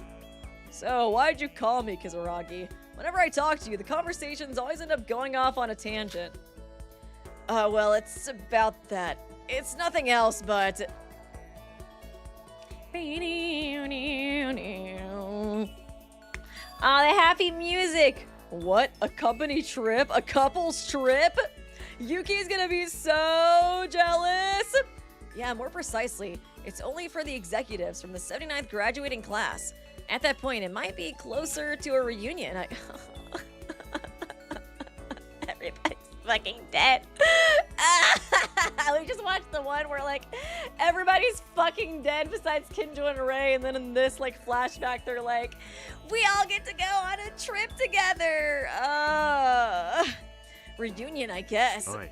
You know, have you ever thought about how the agency is supposed to function if all 16 of us are gone? Yada yada. Yada yada. Nah, it'll work out somehow.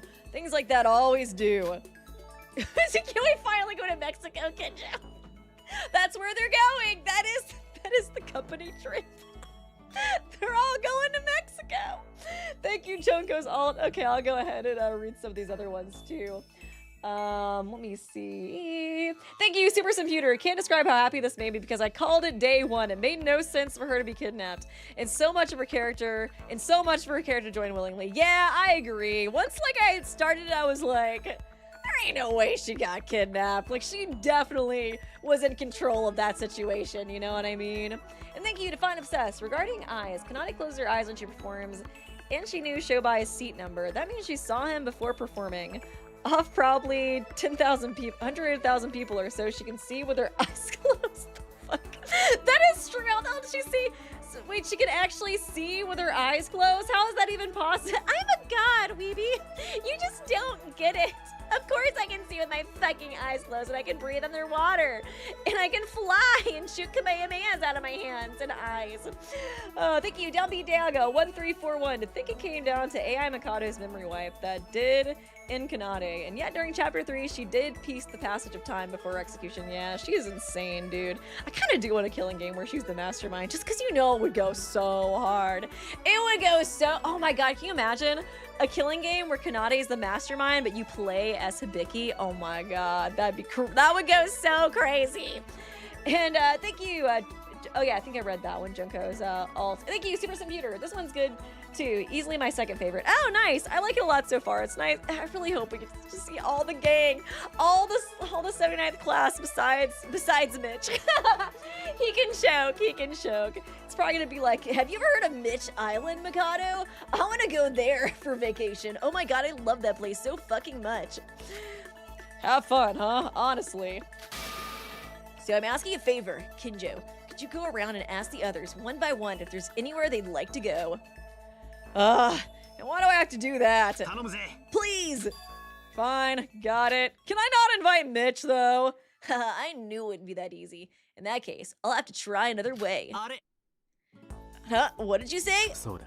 I said I'll do it. You actually agreed so easily, Kinjou? You were just gonna keep pestering me until I agreed anyways, weren't you? If that's the case, it's more efficient to just get it over with and go back to work.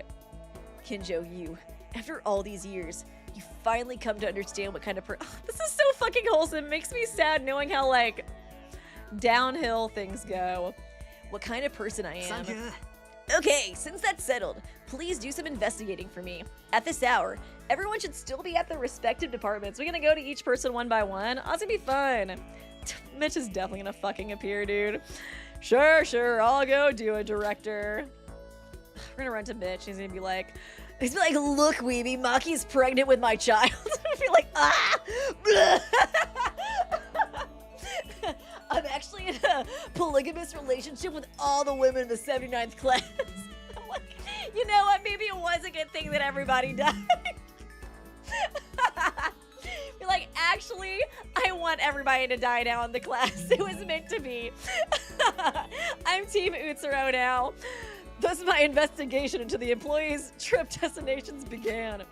In truth, I already knew the reason Kizurogi was making me do this investigation. Kizurogi had been dead set on getting me to take a break for weeks now. Of course, the reunion of the 79th class had meaning, but probably also wanted to make me slow down, even a little, by having me do the investigation. I appreciate it, but the world still hasn't fully recovered. Can't spend my time laughing and fooling around with my colleagues. I feel bad for Kizurogi, but I should finish this as quickly as possible and return to work. I want to see Teruya. Oh, man. Ah! Oh, my God!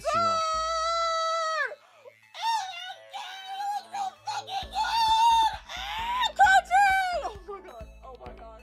I've died. Oh, the ponytail? Ah! Can't see the ponytail looks so fucking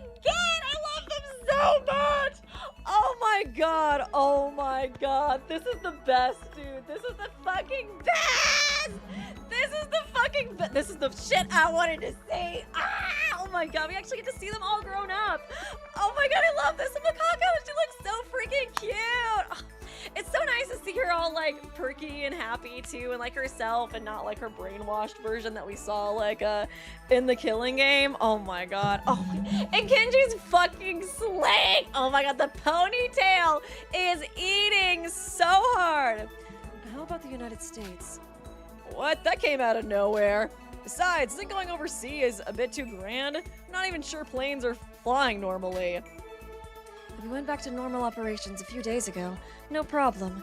So how about Haneda Airport? What did I do for Kinji's voice? I think it was something probably like that. Why the United States? Is there some reason for it? Kinjou, don't listen to Uehara.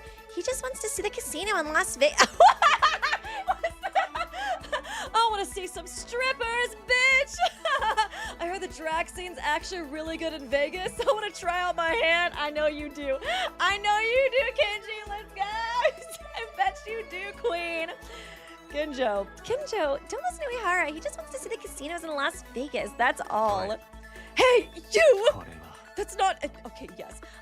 I wanted to see St. Patrick's Cathedral. Yeah, sure, bestie.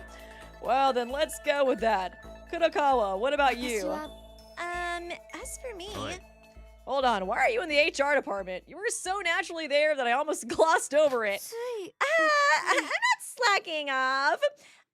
Well, right. I came to get the list of interviewees from Uehara.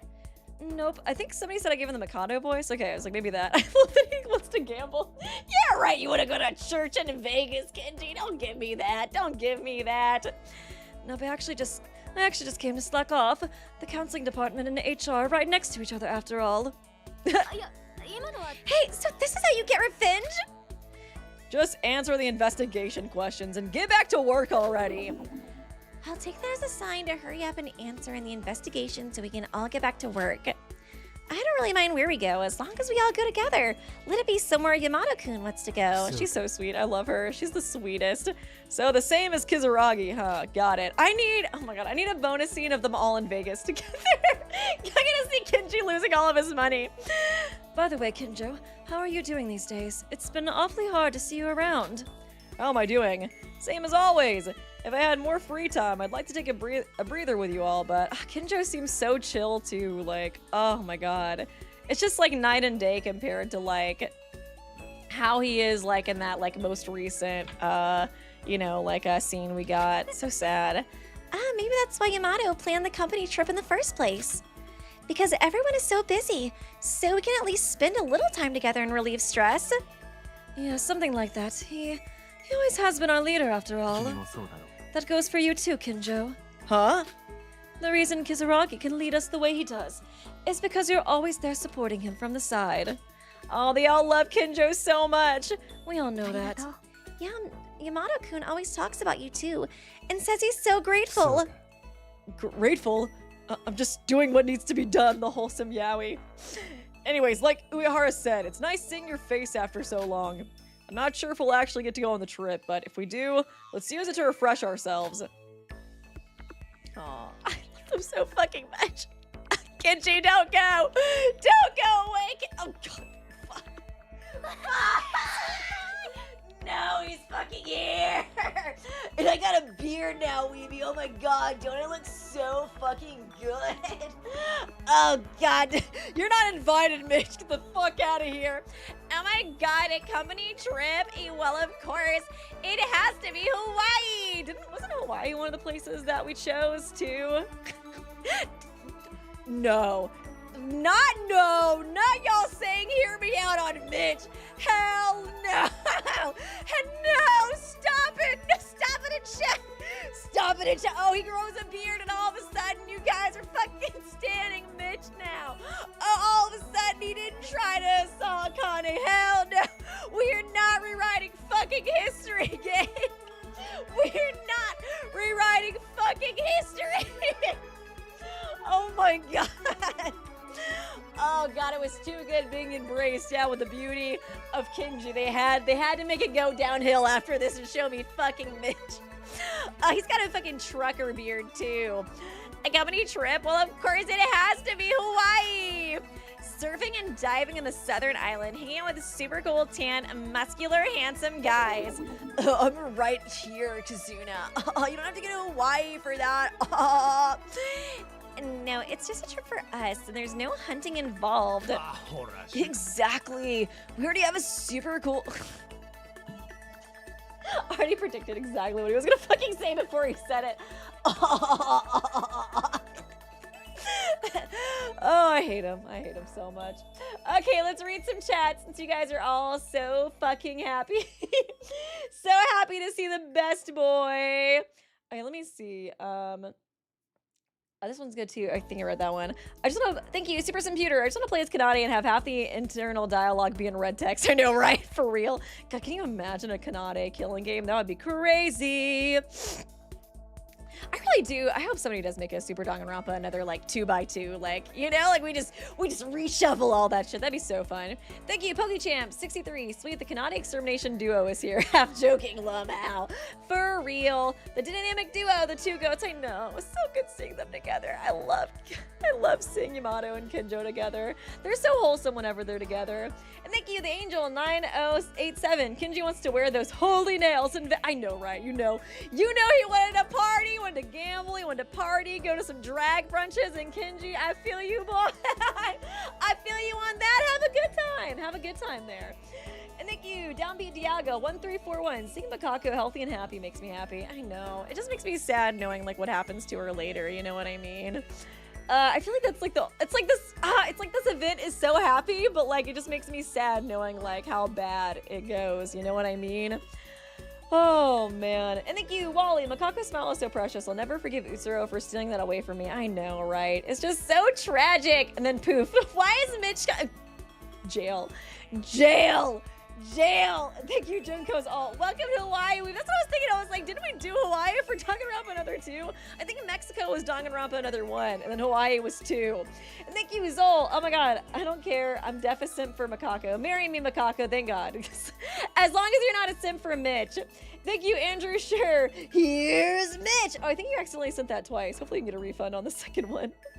Oh man. If not, that will be going towards my therapy sessions. Seeing the chat simp for Mitch. Thank you, Sir Panda. It's a weeb. No, stop. It's a weeby. I'm so sick of y'all gaslighting me.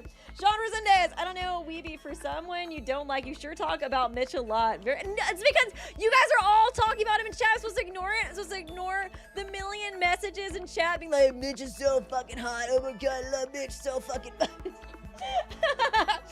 Oh my god. Thank you, Super Computer. Imagine simping for, yeah, never mind. I'm not throwing stones for my old glass bitch. Yeah, it might be best to sit that one out.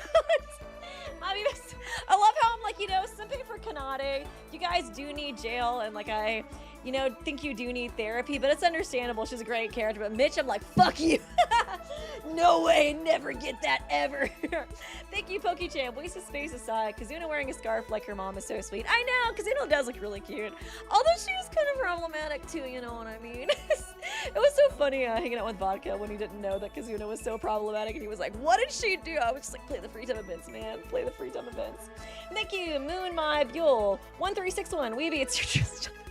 I hate you all. Thank you, Sniffy Whippy. This is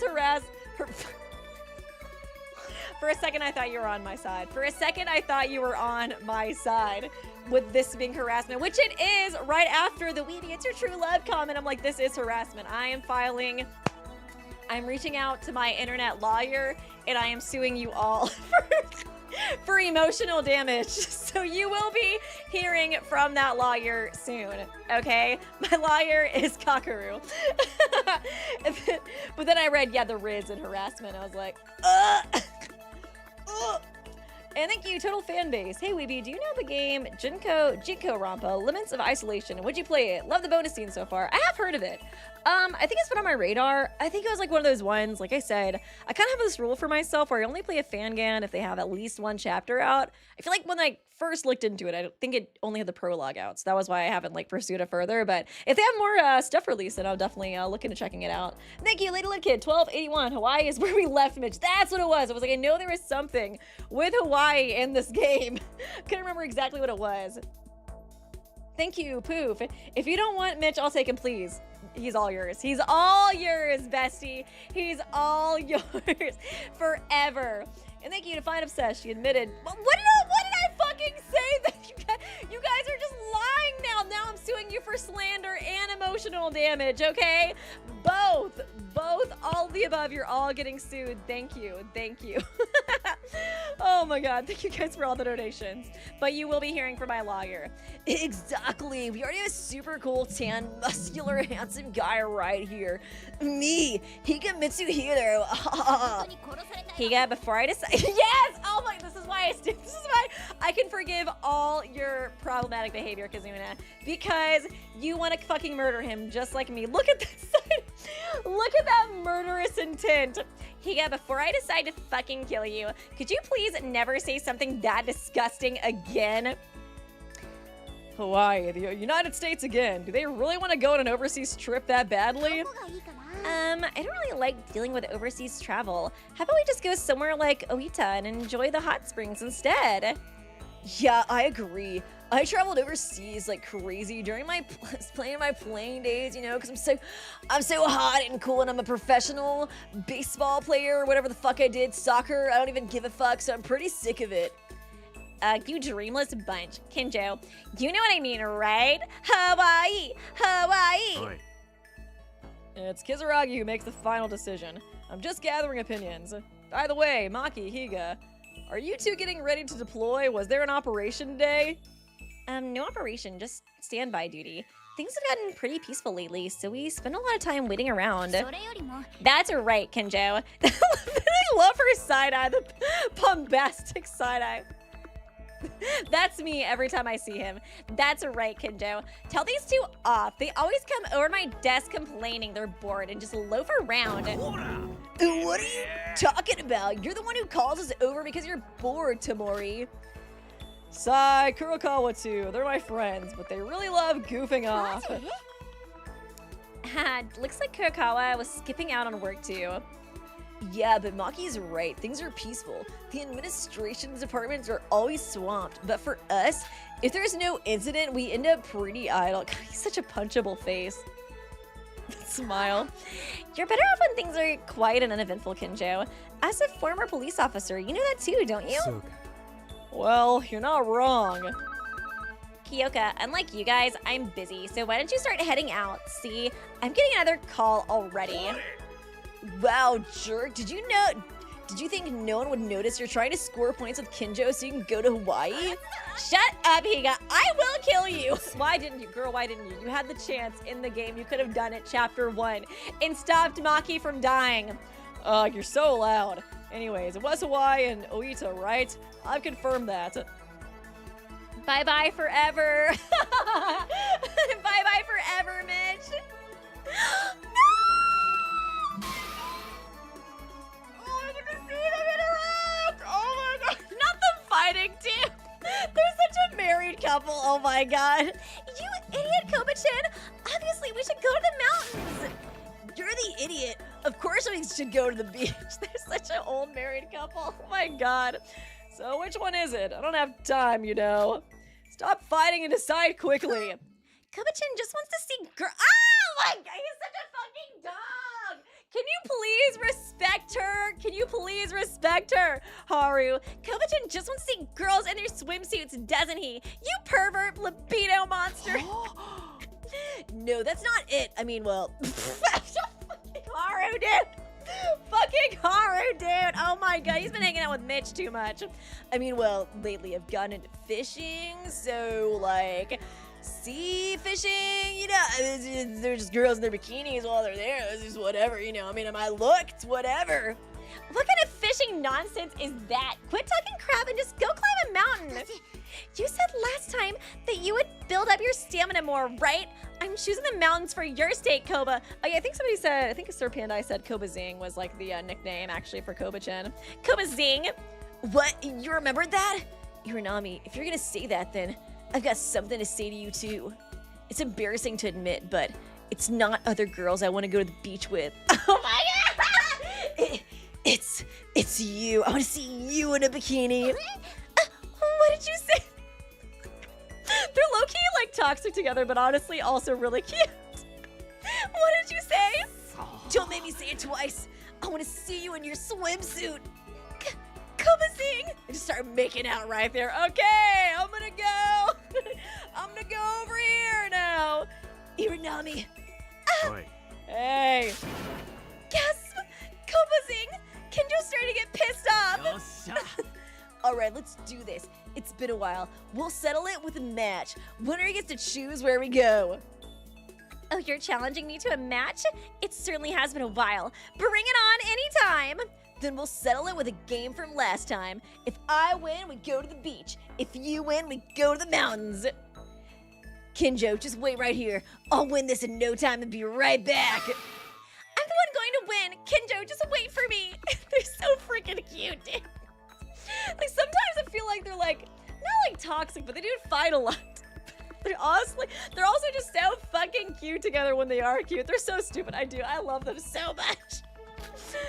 Koba Shikawa Iranami. As for my preferred destination, I don't particularly have one. Oh my gosh, they look so adorable. That's my lawyer, the guy you'd be hearing from, everybody in chat. Write his name down, get a good look. A company trip? Yeah, it's true. We have been pretty busy lately. Maybe it'd be nice to go on trip somewhere and blow off some steam. Get refreshed. But if all 16 of us are away, wouldn't that cause some disruption to our work? To be honest, we're already pretty busy as it is. I do want to go, though. Right, maybe not so much for the field division, but for the administration division, it's always hell. You two really are the only hope for the entire 79th class. What are you talking about? I know it's like the only ones who are like actually like hard workers. No, Nori's right. You must be busy, so just tell us if there's somewhere you'd like to go. We won't take up much of your time. Somewhere I want to go. How about it, Inori? There are a few places that come to mind. I'm fine with anywhere, as long as I'm with everyone. I'm sure it'll be fun no matter where we go. She's so sweet. You deserve better, girl. Haha, Inori. I was thinking the exact same thing. Actually, me too. Just so you know, the candidates so far are Las Vegas, wherever Yamada-kun wants to go, Hawaii, Oita, and no particular preference. Why does it feel like there are a lot of strange options in there? Kinji, Vegas! Vegas! I do want to see them go to Vegas, man. They all sound like they'd be fun. By the way, Kinjou, where do you want to go? Huh? Me? You're part of the 79th class too, Kinjou. Of course we should hear your opinion. I haven't really thought about it. If I had to choose Inori Yamaguchi, I'd probably just leave it up to the others, same as you two. Or the three of us may be a little too modest? It's something my father often tells me too. He says it'd be okay if I put myself first a little more. Even you, Ando, who says that, or someone who puts others first. That's true. Then, just as Ando wishes, if it were to be a little selfish for once, somewhere peaceful. A peaceful place? Life is about to get pretty fucking crazy for you guys. Vegas is peaceful. I just want to see them go on a Vegas trip. I want to go somewhere where I don't have to work anymore. Like Maki said earlier, if the world becomes peaceful, then we'll be able to take it easy.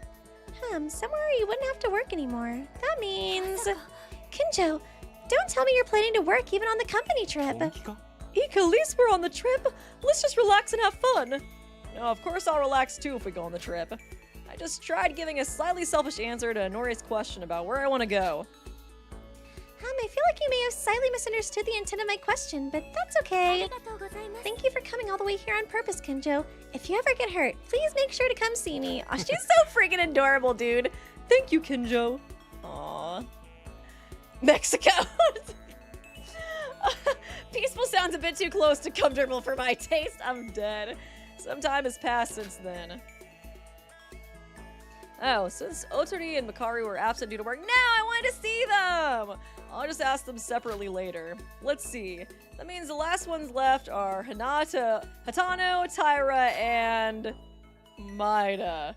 So that makes 3 of them. Oh god. Oh god. Saving the best for last. Ugh. Can't even look at her. Kinjou-kun, are you okay? Does your head... God dang. Ayame looks gorgeous, dude. Oh my god. Should I call Inori? No, it's just a moment. What was that for? Kinjou, you're always pushing yourself.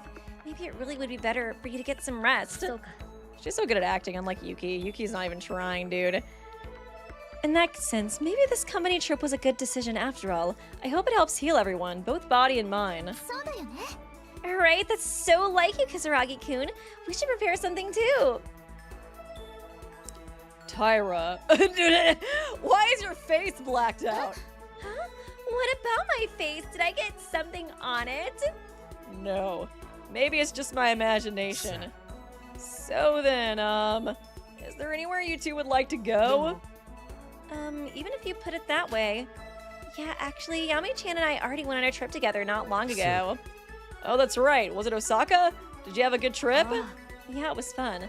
It's a little embarrassing, but I haven't really traveled much before. Oh, they're still besties, even like here, even though Akane is a snake that's about to fucking betray all of them and get them all killed. Oh my god. Oh, it's so sad. Let's see. Oh yeah, I think, let me see. Oh yeah, thank you, Total for base. Danganronpa Limits of Isolation is finished. Oh, okay, cool. I'll look into it for sure then. That's awesome. It'd be really cool to play more finished fangans. And thank you, Junko's alt. I miss Satsuki and Haru. I know, they're so cute, dude. They are so funny. Haruhiko kind. Y'all say that about everybody. Haruhiko kinda. Thank you for the donation. Appreciate you. Now they all look really good, honestly. Thank you to Find Obsessed. I mean, was vodka wrong? Haru has his flaws. Yeah, I don't know if I just like was blind. I think I probably was just blinded by like the last trial because that one was so sweet. I feel like it's just like they bicker and fight a lot, but they do like genuinely care about each other. So I feel like they're just like one of those married couples that fights a lot, but like truly loves each other and would last a long time. I feel like my grandparents were kind of like that. Like they fought all the time, but I remember like when my grandmother passed away, like I could tell like my grandpa like really, really loved her a lot. So I feel like it'd be kind of something like that where they just fight a lot, you know what I mean? But they still there for each other and love each other. And I think I read that one by Define Obsessed. Thank you, Sean Resendez, 4635. For Liar is dead. We have a shot at winning. I'm gonna bring him back to life, okay? The same ritual that they definitely used to bring Teruya back to life, I will be doing the same thing for Kakeru, so... so, I'm still gonna win! I'm still gonna win! And thank you, Zol. Look, Weeby, it's Aroha! Oh my god, Inori is so cute! God, it's crazy that Aroha was in 2 bonus modes so far. Actually, 3! She's in the Queen of Despair one, too. That's so wild. What is she doing working at the Kizurogi Foundation? They're just both short, okay? Maybe you know it's my own internalized short phobia. Oh, man. Yeah, it was fun. It's a little embarrassing, but I haven't really traveled much before. It makes me feel bad that, like, she thinks she's, like, besties with Akane, and Akane is about to, like, betray them all.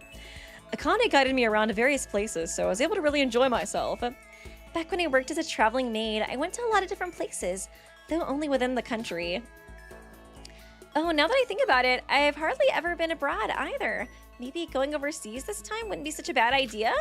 Do you know any foreign languages, Taira?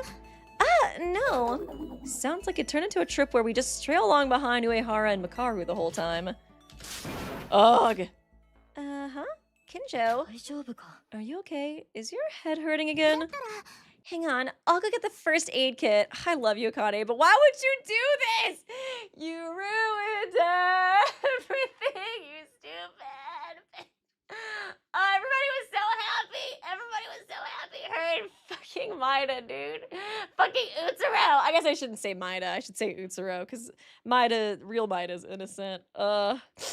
Not somebody. Is Mitch here? I miss him. No, he's not. He died already. Sorry. So sad. No, something's definitely wrong. Something feels off. What is it? The sense of unease. What on earth is it? Why do I feel like they never even got the chance to go on this trip? Kinjou. Is this Utsuro? Yep. Yep. Nadia's laugh too. I heard from Kizurogi you're surveying destinations for the company trip, right? You. Maida. Gome. Kizurogi asked me to help you if I could. But am I too late? Is this Kinjou's Utopia? Oh, she's like a total AU. I thought maybe it was like before they went to the killing game. But that makes sense, like what his happy ending would be. Oh, man. Both ways is really depressing. Maida, your face. My face? What about my face? Yeah, because, yeah, it totally is. Like, his, like, vision of what he wants everything to, like, be like, because Maida's acting like himself and not like Utsuro, or, like, acting like how he was in the game. My face? What about my face, boyfriend? What is this? I didn't feel anything just a moment ago. But since meeting Tyra and Maida, my head has started to ache terribly. And on top of that, I can't see their faces clearly. It's as if someone has censored just their faces. That can't be right. They're both precious friends. Yeah. Friends. Kinjou. Maida? What'd you say? He loves him so much. Travel. If we go, you'll... I can't hear your voice. You're so fucking doomed. Die. Will you? Is he gonna just totally turn to Utsuro? Oh, my head. What are you saying? Aren't you coming to kill me? Tsurugi Kinjou? Ah!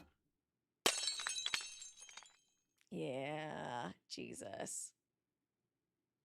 So sad, man. So sad. No! Kinjou just wanted to go on a vacation with the gang, dude. He remained silent in that spot without saying a single word. Without the slightest movement, it all looked as though he was waiting for me to speak. Kizurogi. What should I do? You've grown quite weak since I saw you last, Kinjou. Is it just like a dream or something? Are you so lacking in judgment now that you have to ask me something like that? Because it really did feel like, yeah, it was like his perfect world, and now it's like his guilt is like seeping in. But Kinjou, your ideals collapsed long ago. You can tell just by looking at this broken utopia, can't you? Your ideals are absurdly grand, flawless, and twisted. Not even the New World program, nor any supercomputer you can bring, would be able to realize your utopia. Ugh. You want to eradicate evil, yet you yourself wield evil. That contradiction. You want to live happily with everyone from the 79th class. Yet no matter what, you can't forgive Utsuro and Nikani Taira. I mean, I think that's fair. I wouldn't forgive their asses either. That contradiction. Your ideals are riddled with contradictions. So of course errors are bound to occur. I know that my ideals are full of contradictions. That I'm hardly worthy of having ideals at all. I feel like Kinjou is kind of like a more, what is it, like, self-reflecting version of like Light. Yagami. That's right, no one can create your utopia for you. But you can seize reality. Dark and bleak, though it may be, a reality that only you can create. Ugh! Go, Kinjou. You've already made your decision anyways. Does he run away to, like, try to create a utopia, and that's why he disappears? 'Cause I feel like this dream is like a dream he would have after Teruya's funeral, you know? After everything's, like, crashed and burned, you know what I mean? You know you can't stop, and you know you can't turn back. In that case, the only thing left is to face forward and keep moving. Go and bring that day to its conclusion. Maybe so. Kizurogi. I'm sorry, but this is all I can ever say to you. That day, back at the collapsing laboratory. If only I'd been able to say something different. No, that's not it. Thank you. Thanks to you, I've made up my mind. Is that so? It seems it's still too early to go on a trip. Once everything is over, that's when we'll finally go. Together. With everyone. Get comfortable. Yeah. Together with everyone. I don't know when this dream is. I could also see it being like at the end of the first Killing Game though too. When he like kind of lost his humanity, you know, and went a little crazy. Because Ragi's face gradually fades away, and at last, silence falls. Yeah, utopia is more than I deserve. I still have many things left that I need to do, don't I? Almost like makes me feel like he was thinking about like Sewer Slide or something too. Like wanting to go to like a utopia where everybody's there. Utopia is more than I deserve. I still have many things left I need to do, don't I? Let's return to the class trial. Oh! The utopia from chapter 6. Oh. Let's go and sever the final bond I still haven't been able to cut. Oh, that makes sense. That makes sense. I was thinking it was like a dream, but that makes more sense. Once everything is finished, that's when I'll truly come back. Okay. To this place where everyone is. Huh. Him wanting to come back, though, is interesting. Just gonna hook himself up to the machine for the rest of his life. Honestly, maybe I would do that, too, if I was him. It's been pretty fucking rough out here. It's been pretty fucking rough out here, dude. Oh, my God. Oh, yeah, let me, excuse me. Oh, excuse me. Oh, man.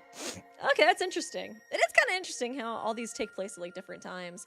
Thank you, the Angel 9087. I think this is one of the utopias from chapter 6. Yeah, definitely. I think it was confirmed, basically, at the end of that. And thank you, Downbeat Dialga 1341. So everyone in SCR2 chapter 6 had their own utopia. Delusion they could choose to remain in instead of shutting the Neo World program. This is Kinjou's. Yeah, I realized it at the end. It just kind of took me a little bit. And thank you, Junko's all. Yowie. You're right, doomed Yowie. The most doomed Yowie ever. Yeah, I guess he just, like, still, even, like, in his utopia, he still couldn't, like, forgive Yuki and Tyra, which, I mean, I wouldn't forgive them either.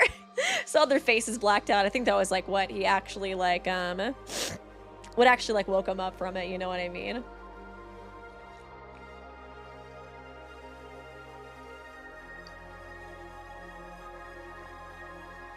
Okay, file 6, if bad ending. This is another ending that could have happened, but will never happen. Having achieved his goal, where is Mikado Sanoji racing towards? I won, bitches! Okay, sure.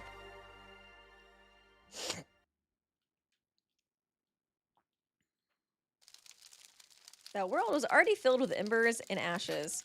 The remnants of the collapsed civilization endlessly spewed black smoke, and the dark clouds filling the sky wept tar like tears. It truly was a hell that could only be described as the end of the world itself.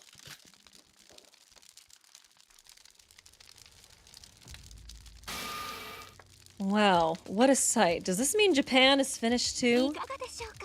What do you think, Hashimoto? It took just a week to wipe out an entire country. Not a bad time for a time attack. Wouldn't you say? Still, even now, I can truly appreciate just how incredible Utsuro-sama is. Divine luck. This power is truly difficult to control. A power that produces results without process. In this, no calculation can ever apply. It's pure abnormality. See, I was like Mikado possessing her body with Utsuro's luck or something like that. I was thinking Sorkado is so fun. I feel like that's what Shobai is thinking. He's like, I am so conflicted right now. I do not know what is going on with me, but I am very confused. It's pure abnormality. Honestly, it's astonishing that such a mundane and boring person held this power for so many years. If it weren't for that level of restraint, they'd surely have gone insane within a year. You've been talking a lot, Mikado Sonoji. Oh, you're still calling me by that name? Having broken free from the limits of an alter ego and gained a body, I no longer need to use that foolish father's name.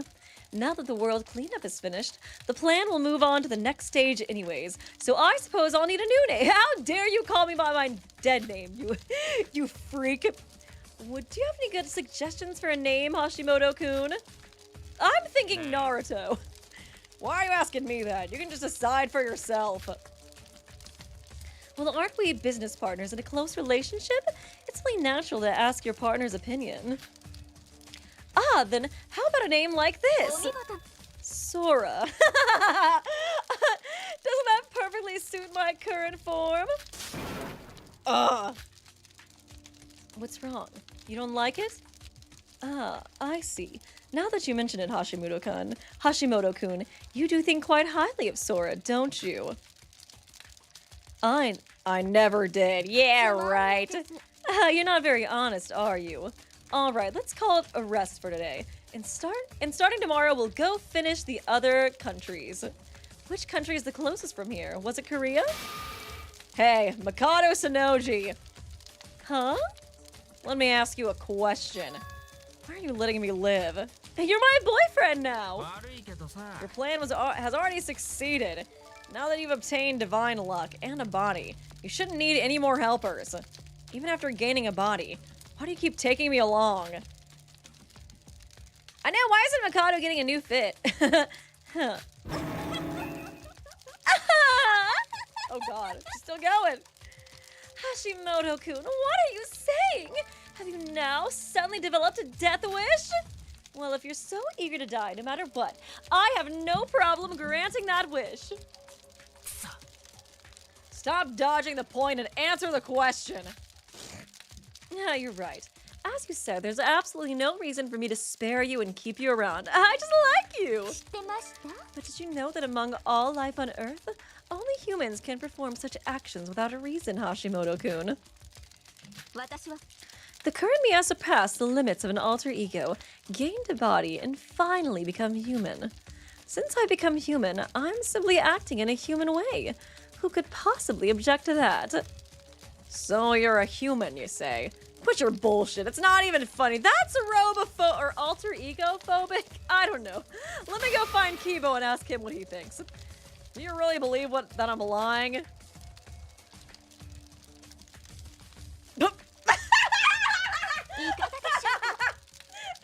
Can you feel it? The beating of this heart. The hand right over her boob. Feel it. Feel it, Hashimoto. Oh my god.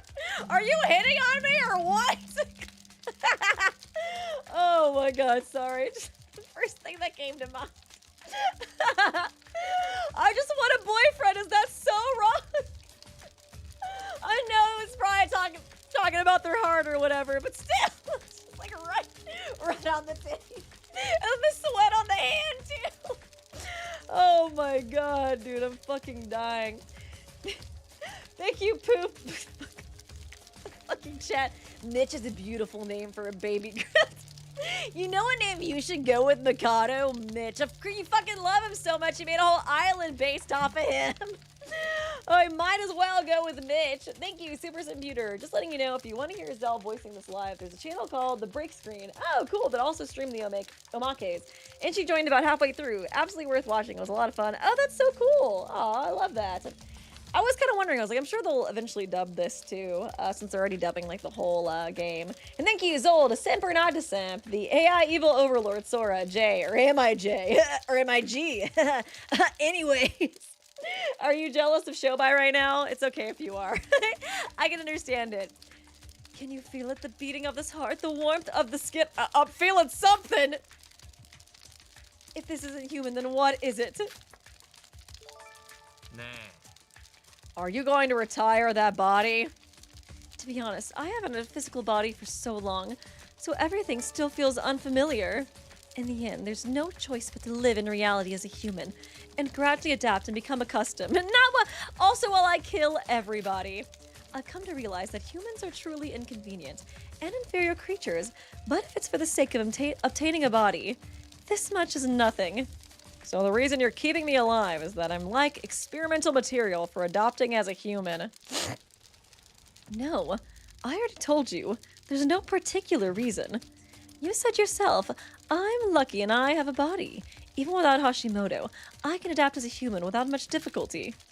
If you keep asking why, it's simply because it's much more fun this way. I do feel like humans are kind of made to make connections with people, so maybe it's like, you know, Mikado kind of like desiring that. I see. It's because it's fun. It's because it's much more fun when Hashimoto is around. How should I put it? I'll never get tired of you. Confession time. No matter what people will say, you played a big part in helping me get this far. Personally, among the humans I've seen, you're the second highest rated after Utsuro. Okay, it's just fully hitting on him now. I'm confident of that. Or maybe, yeah, it's more of like a pet situation. Huh. I'm scared, but also turned on, I think. I'm very confused right now. You already know this too, right? As long as I want you, there's nothing you can do to escape from me. So, I'm sorry, Hashimoto, but you'll have to keep following me. That is, until I grow tired of you as a human. Yay! That was lovely. Hashimoto no longer spoke to him. No, her. No, them. As he swallowed his words. And all he could do was laugh hollowly. In fact, laughing was the only thing he could do. There was nothing else he could do. Looking up at the dark sky, what was Hashimoto thinking? No one, not even Hashimoto himself, could answer. Interesting.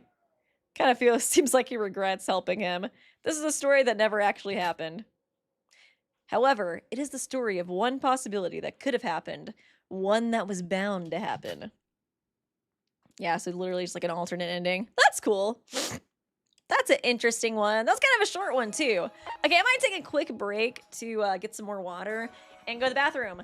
But I'll be right back, and I think we get to see Best Girl! Yes! Yuruko next! I think we will be able to finish all of these pretty easily, too. We've already done like 1, 2, 3, 4, 5.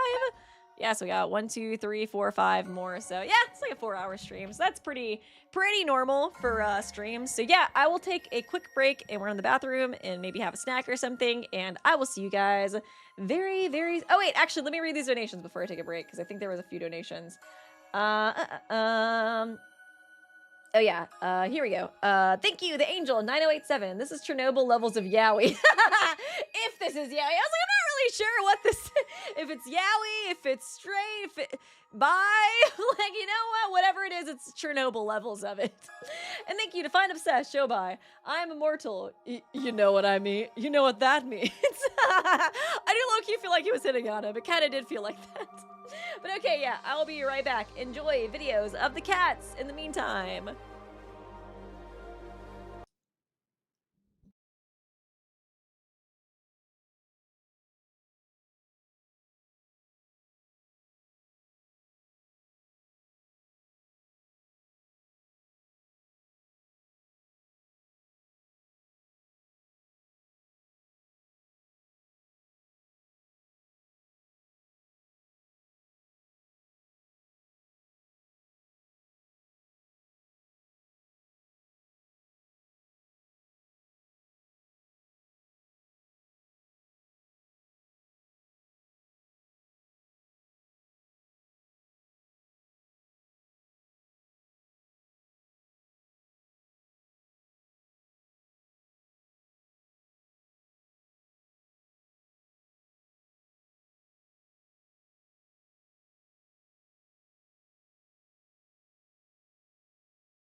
Okay, I'm back. Yippee! I can't wait to see Yuruko. Hope you guys had a good little break. Oh yeah, what is everybody's favorite story so far? I am kind of curious. I guess I always do a poll for that. I do like doing polls. It's like kind of fun. It's like a fun way to interact with you guys while the streamings are going on. The stream's going on. Favorite Omake so far. I'm like trying to think. I don't know. I feel like Kinjou's Utopia might be my favorite so far. It was just so good to see everybody. You know. Oh gosh, suspicious.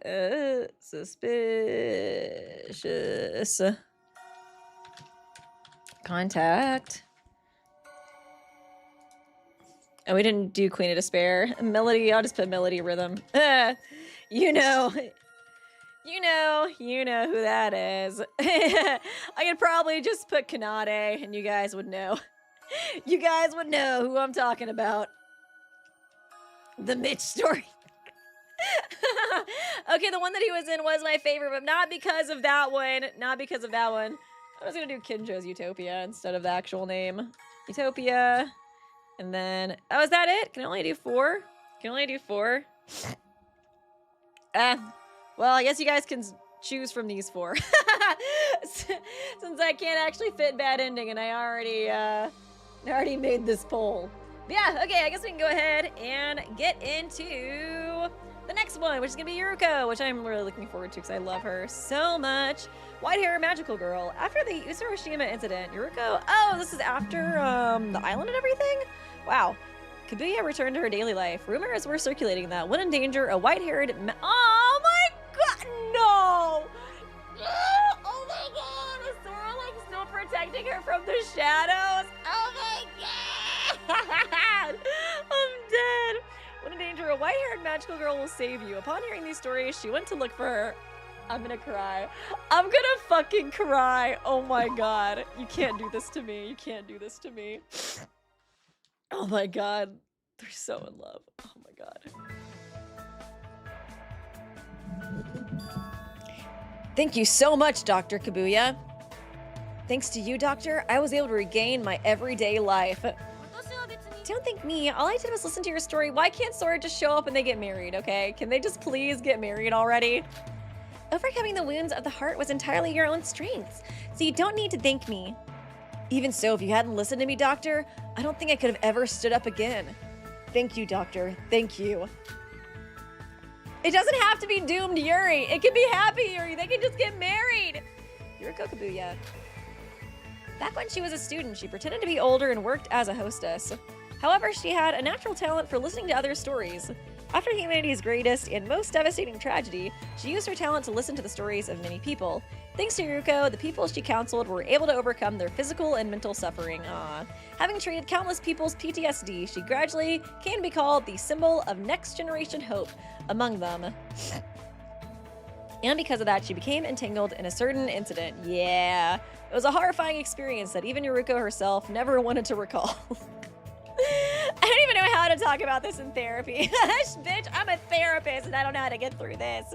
Yet it was an experience she could never forget, one that completely changed her life. Though the countless connections forged in that incident, Yuruko grows, faces despair, and learns many things. As a result, she survived that horrific incident, and even now, she uses that experience to heal people's minds. By the way, Doctor, have you been facing any difficulties or troubles lately? Difficulties? Well, for me, every day is the same. That kind of thing shouldn't happen. But if you ever find yourself in trouble, try asking the white-haired magical girl for help.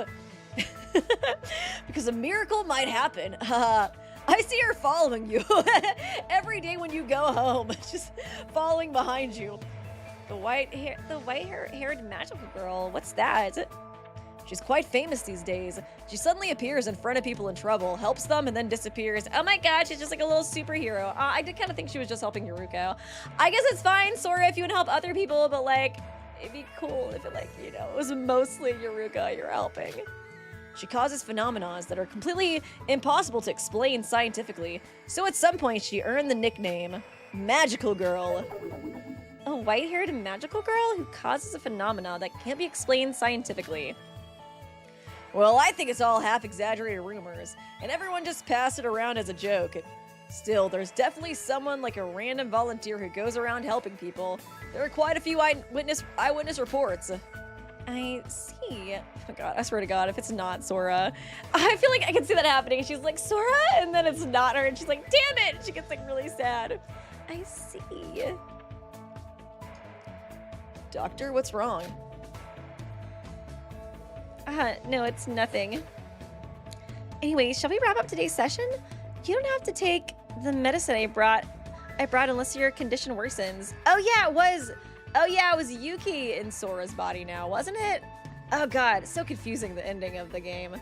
Thank you, Zol. Which one is the one that I can simp the most for? Also, Yuruko, so cute. Marry me if you don't marry Sora. I know, right? She can still marry Sora, Yuki, whatever. It can be, they can just do Polly if Sora's still in there. Is Sora still in there? I kind of feel like that was hinted at, that maybe she was in there somewhere still. I can't remember. And thank you to Find Obsessed. This was actually my theory. I always predicted she'd hear about it in her therapy sessions. Dude, nice. It's left interpretation. Okay, so it's kind of vague. I couldn't remember. I was like, I feel like the ending was a little confusing. I think it kind of reminds me of the ending of Danganronpa 2, where like, I feel like every time I like think about it, I have to like rewatch it to be like, what exactly happened again? What exactly was going on in that? Oh man. Okay, let me go ahead. Yes, thank you. I think it's just all the computer stuff makes it so complicated.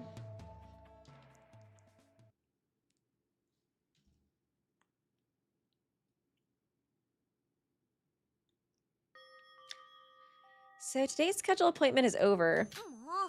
I'm exhausted. As soon as the session ended, Yuruko immediately switched to off mode and flopped onto the couch office sofa without even turning on the lights. Even just the number of people seeking counseling from her, the symbol of next generation hope, was dozens a day. Now, I thought some people were saying it was up to interpretation, then others are saying she is still in the virtual world. Is it up to interpretation or not? She had never once thought it was a hassle, but even for her, this workload was overwhelming. Yuruko's smartphone vibrated, signaling an incoming message.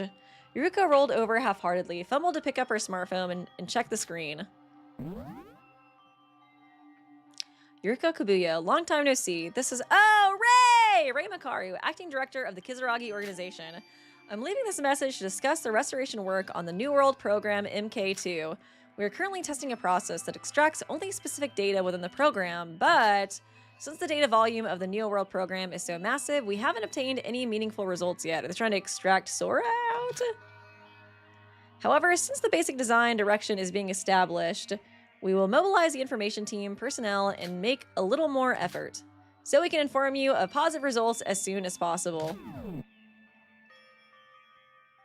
Before that, there was also a long message left by Ray, but Yuruko closed the message window without reading further. Sora, are you still there?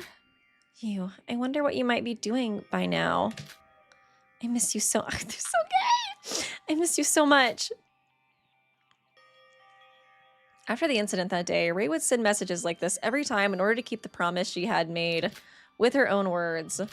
But honestly, it doesn't seem like there's been any progress. It's not even certain whether they'll be able to meet again before Yuruko's lifespan, comes to an end. She's waiting for her, though. Aw, that's so sad. That's why Yuruko tried not to hold on to hope and deliberately buried herself in work in an effort to forget, but as expected, there was no way she could forget so easily. It wasn't only Sora. After the incident that day, Kabuya gained many things, but at the same time, she also lost many things.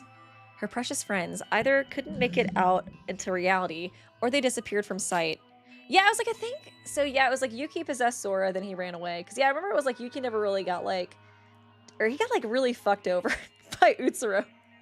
I think that was what it was. Like, Yuki became just like a brain in like a tube or something, and then that was partially why they put him in Sora's body. But yeah, I think he did run away, but I don't know if it was ever really revealed why. So I guess he's just kind of doing magical girl stuff now.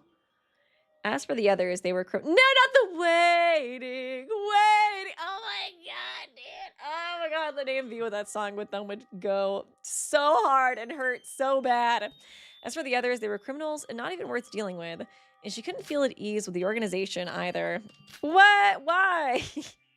Kinjou's so reliable! That's why, although Yuruko received a scouting offer from the Kizurogi organization, she turned it down and returned to her current position. You could say this was Yuruko's own PTSD. She survived the horrific murder school trip, but its aftermath left Yuruko with deep feelings of lost and lasting scars. Yeah, that would definitely scar me too, girl. The reason Yuruko continued with counseling was because while treating her patient's wounds, she also wanted to heal her own. I guess I can still see it helping, like helping other people, you know what I mean? Oh my god, I really hope her and Sora can be reunited. It was then, suddenly something she had heard during a counseling session just moments earlier flashed through Yuruko's mind. The white-haired magical girl. Finally piecing it together. Yuruko immediately logged onto social media and began searching for related information. A friend of mine was kidnapped by the remnants of despair, but a white-haired magical girl saved them for some reason. The despair guns misfire. Oh my god, it totally fucking is, Yuki! A lost child was crying, and a white-haired magical girl made a balloon out of thin air as a gift and helped find the child's parents. The roads were severely jammed because of the heavily, just like using Utsuro's luck to like fucking be a superhero. But when the white-haired magical girl appeared, the snow melted as if by magic. This is real magic. The rumored white-haired magical girl is incredibly beautiful. There's a photo in the thread. Okay, let's see. I bet she is. This is my beautiful wife. Yeah, it is her. Let's fucking go. White-haired magical girl. Yuruko looked at the photo attached to the post and made an expression of disbelief. In the blurry, out-of-focus photo, the woman was wearing a dark gray raincoat, so her face wasn't clearly visible, but there was something strangely familiar about her. Girl, you know it's her. Or him. Them. Yuki! Oh, shit. Ah! This freaking software update, man. Always coming up during my streams. Yuruko knew the true identity of the white-haired magical girl. She, no he, was a friend who had once shared life and death struggles together with him on Utsuroshima. It was Yuki Maeda, the real body of Sora, whom Yuruko longed... Oh my god, she's so gay! She wants her so bad! Longed for... Oh my god, don't you even try to come up with that sister shit again, girl, when you're saying Sora's body that you longed for. The real body of Sora, whom Yuruko longed for. Yuki Maeda residing within Akane Taira's body. This matter is entangled with an immense web of cause and effect, so no one other than those directly involved knows the truth about it. Yuruko goes up to Yuki. She's like, you know, Yuki, it's kind of homophobic if you keep inhabiting my wife's body, okay? Because, like, I can't get married to her otherwise. Oh, shit. Uh-oh. Is the internet working for you guys? Okay, cool. Ha! I think my stream just crashed for some reason. I don't know why. Oh, wow, yeah, it does seem like people really like Kinjou's Utopia the best. Okay, let me end this. Hopefully everything's okay. Is everything working okay for you guys? Hopefully so. I don't know why it just crashed for me, my webpage, but seems good otherwise. Okay. Let me get this. And wait a second. Oh, and thank you. Let me, thank you, Zol. Saruki really turned divine luck into ultimate BS. Basically, at least he's using it for good. You know what I mean? And thank you, Define Obsessed, defending my girl. It was Sora who friend-zoned her. Wait, was it Sora who friend-zoned her? I thought it was Yuruko that said the sister thing. Huh. And not even friend-zoned, sister-zoned. So much worse. Thank you, Total Indignant. Thank you for becoming a super high school level Mitch stan. Okay, it's saying that, it's saying the internet's good on my end, but, yeah, I don't know, the webpage just itself crashed. I think it was maybe, like, too much data from, like, the stream. I think sometimes when the stream moves, like, the chat moves really fast, it does that for me. But, refresh if you're having issues.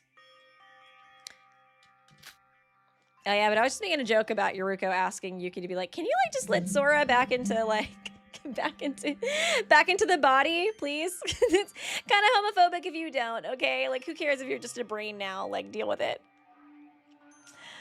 No, perhaps even the ones involved don't fully understand it themselves. That day, right after emerging from the Neo World program, MK2 Yuki suddenly vanished without a trace. There was absolutely no reason for him to run, yet neither the Kizurogi organization nor Yuruko knew why he chose to disappear. According to Rei, he showed himself only once after that, when Hashimoto, Shobai, and Nijue Aroha escaped. Okay, but after that, no one saw Yuki again. I guess I kind of get why he's not joining up with them. I mean, Kinjou is kind of a loose cannon, and I don't know, I feel like Rei might kind of lose it too after Teruya's death. So I guess I can kind of see why he'd want to just work on his own. But now, of all times, in a place like this? Yuruko's heart began to race. What happened to Yuki? And why was he wielding a power so close to divine luck?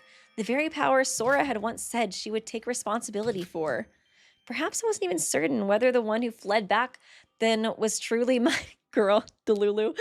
Not a single thing was clear. What if that is Sora? She's like, what if that is my wife? Even so, it was certain that the woman in the photo was someone connected to Yuruko. If she could meet him, he might finally be able to untangle the knot that had tightened in her heart since the incident. Even aside from that, Yuki was a precious friend to Yuruko. There was no way she wouldn't want to see the comrade who would overcome hardships together with him and return to reality.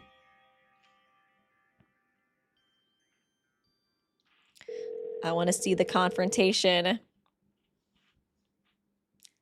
Hello? Ah, it's you, my patient.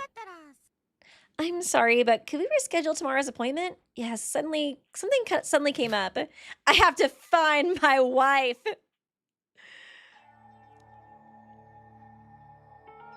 Chilling in the dark alley, Yuki. That's cool. After that day, whenever she wasn't working, whenever she had a spare moment, Yuruko was always searching for the white-haired magical girl. If the person from the rumors truly was her friend, then Kabuya had no choice but to find him. There was only one reason. Because he was her friend. Aside from Sora, who remained in the virtual world waiting through endless time, he was the only friend still alive in reality. Yeah, fuck Aroha and what's-his-face? Shobai. If she had even the slightest clue about his whereabouts, it was only natural to search for him. Yeah, I was like thinking about it. I was like, dang, she really did kind of exit alone in a way, because it's like, she's got the voids. You're like, I guess Shobai, it's kind of like an honorary void, I guess, since he's like a mercenary they hired. Or Mikado hired. It's got Aroha and freaking, Shobai who survived. Then Yuki and Sora. Sori's stuck in the virtual world. Yuki who's MIA. I was like, she's really like kind of alone in this. Doesn't even have anybody to like trauma bond with. It's so sad. It's like at least, yeah, like the other Danganronpa games, like, you know, Danganronpa Trigger Happy Havoc, like they had each other to bond with after that. But yeah. But was it impossible after all? I suppose so. If he were that easy to find, I would have found him long ago. Several weeks passed, but Kabuya was unable to find the white-haired magical girl.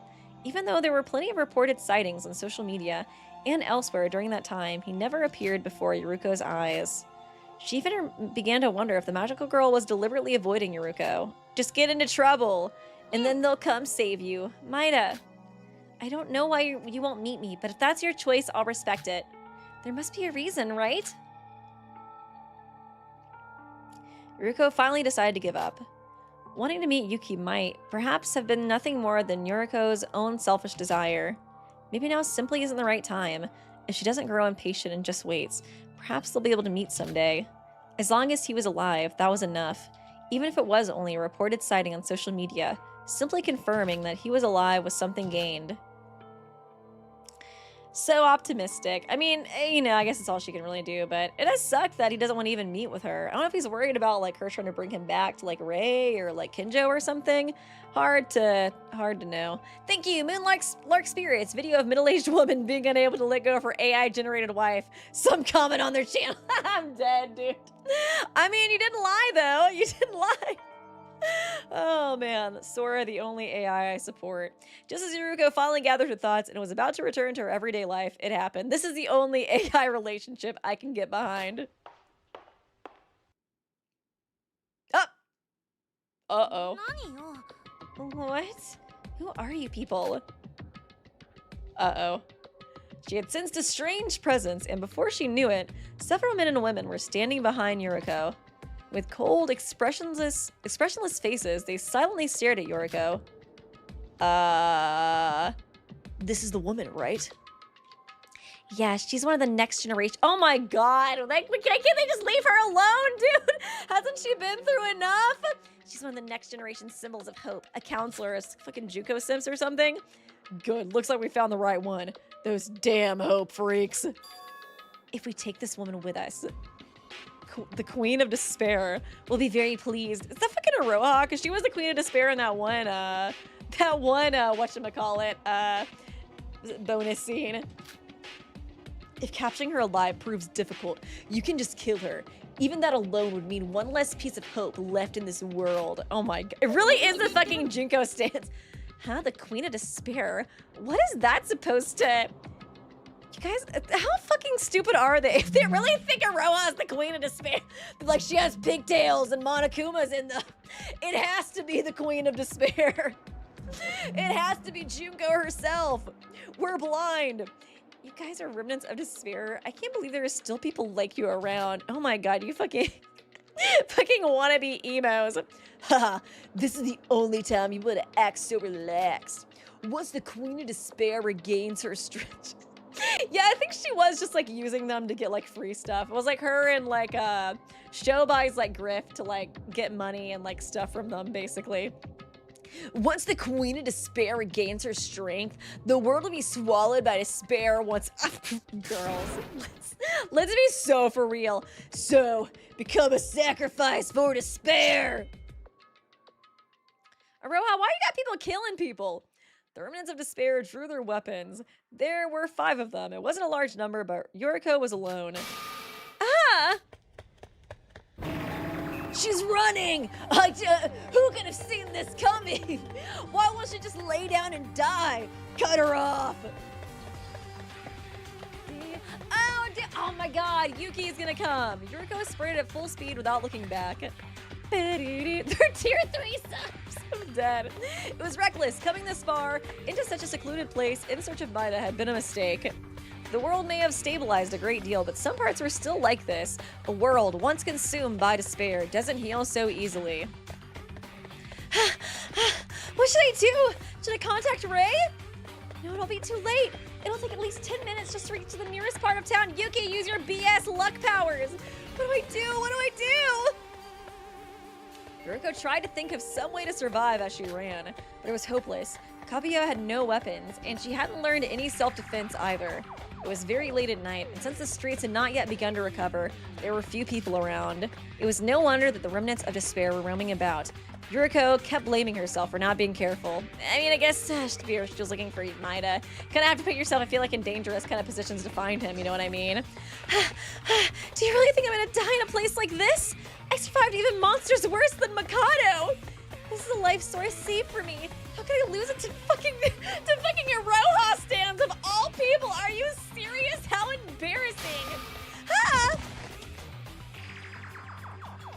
I mean, dying to tier 3 Aroha sims, that's the lowest of the low. Just as Yuruko was stealing herself, she ended up tripping over a stone and falling. A sharp pain shot through her ankle, and when she tried to stand again, her body wouldn't obey. Soon after, the sound of the remnants of despair's footsteps could be heard not far away. She's talking about Kanade, probably. Monsters worse than Mikado. I was wondering, I was like, who's worse than Mikado? Oh yeah, best girl. I forgot about that. Sora, oh, she loves her so much. As her last remaining hope faded away, Yuruko could only squeeze her eyes shut and called out the name of her dear friend. Come on, subtitles, give me a break. Girlfriend! Trembling in fear, Yuruko braced herself for the despair that was about to descend upon her. And then her wife's body showed up. But even after quite some time had passed, nothing happened to Yuruko. Huh?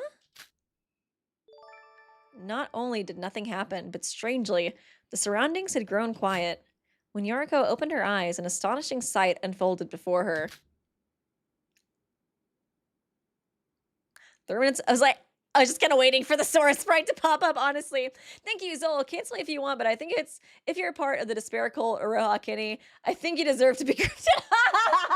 Honestly, I saw somebody in chat. It's just natural selection at that point. Basically, at that point, it's like, really? You're falling for Aroha and Shobai's grift? Like, I gotta agree. It's kind of natural selection at that point. Oh my god, that's hilarious. Thank you, Super Computer. Monster is worse than Mikado. Who could that be? I wonder. I can't believe they're talking about Yuri Kagarin that way. That's so messed up. Thank you for the donation. Appreciate ya. Remnants of despair who had been chasing Yuruko were for some reason lying collapsed on the ground. For a moment, they looked dead, but judging by the slight rise and fall of their chests, yeah, Yuki wouldn't do that. They seemed to be merely asleep. 何よ。 They're asleep? All of a sudden? What are these guys? Man, no, she didn't get to see him though. Damn it. In the moment, Yuruko took a step towards the street and moved to a safer place. Blah. Life. Yes! Finally! Oh my god, please tell me she sees her. Huh? Yes! Oh, thank god. I was so scared I was gonna be just like, Yuki, like another day saved. So as soon as little magical girl poses. Huh? Da, da, da, da. There she was, bathed softly in the moonlight. There stood the figure of the white-haired magical girl. She was so fine, just as fine as she remembered. Sora? God, can she please? Can Sora please come back? No, that's not it. Yuki! Yuki, say something! At least do like a Sailor Moon pose. He was the person Yuruko had been desperately searching for over the past few weeks. She called out that name, but the white-haired magical girl gave no reply.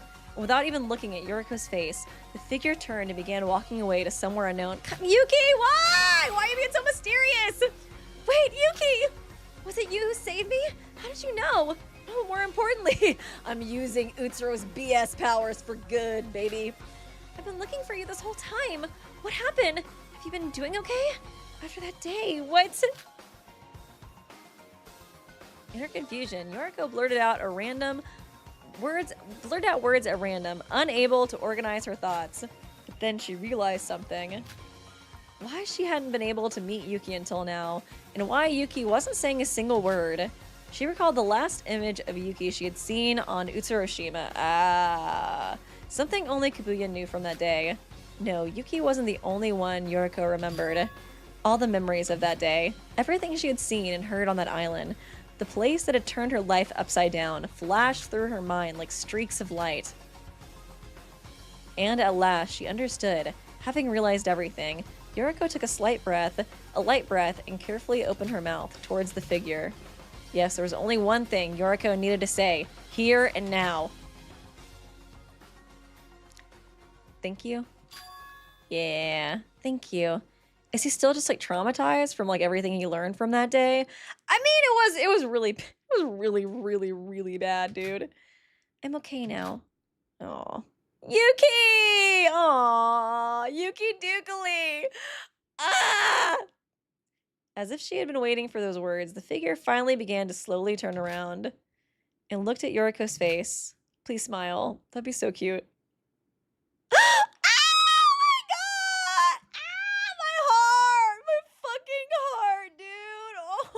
Tears.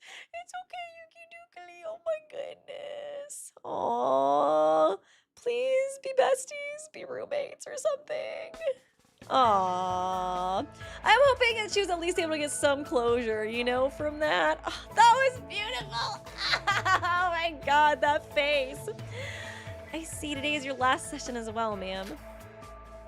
Truly, thank you for everything all this time. I didn't know how I could ever repay this kindness. There you go, saying that again. I told you, didn't I? The one who overcame those emotional wounds and stood back up was you. Entirely through your own strength. If you truly feel that grateful to me, then please help other people as well.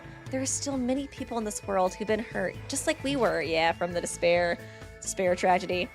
Doctor, I understand. I'll make sure to become someone who heals other people's wounds as well. This is such a sweet bonus scene, man. All right then, please take care on your way home. And please always be careful on dark roads at night.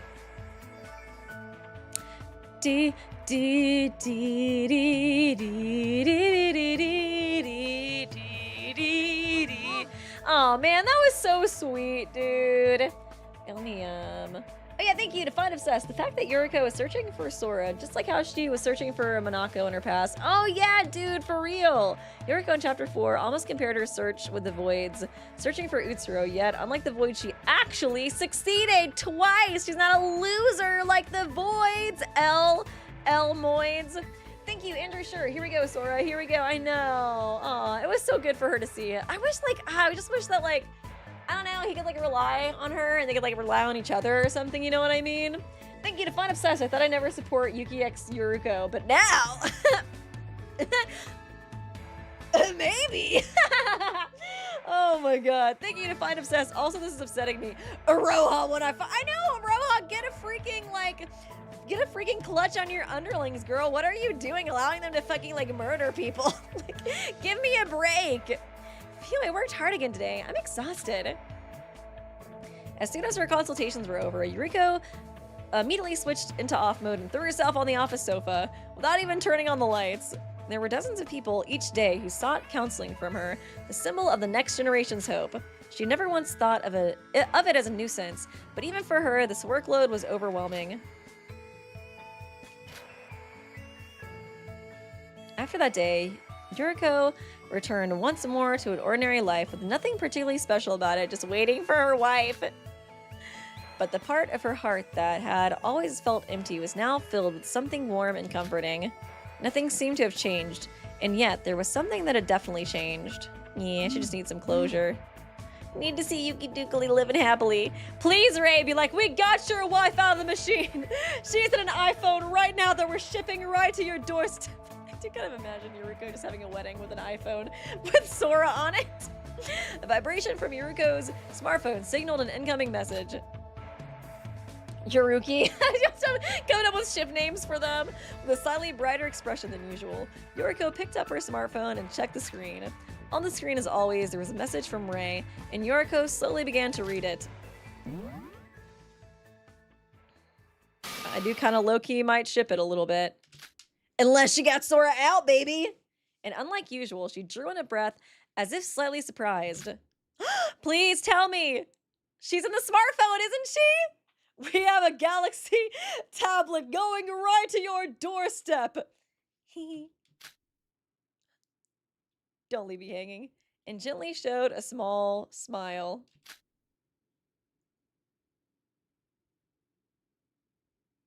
Ah, that's gonna be it, isn't it? Damn it! Damn it! Okay, well, Sora came back. That's what I'm saying. That's what I'm saying happened.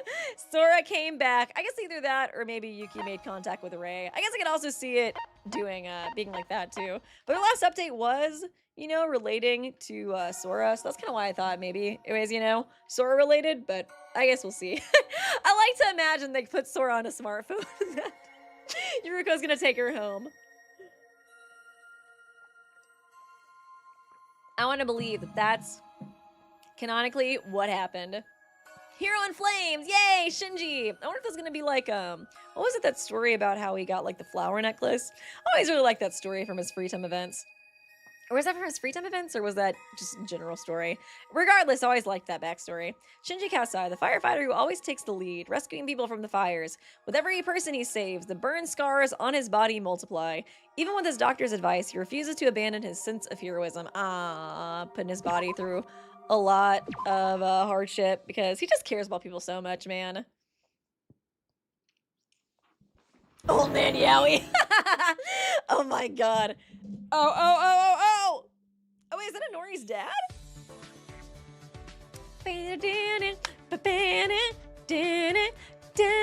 Sir, if you move like that, it'll hurt more. Please bear with it just a little longer. Yes, sir.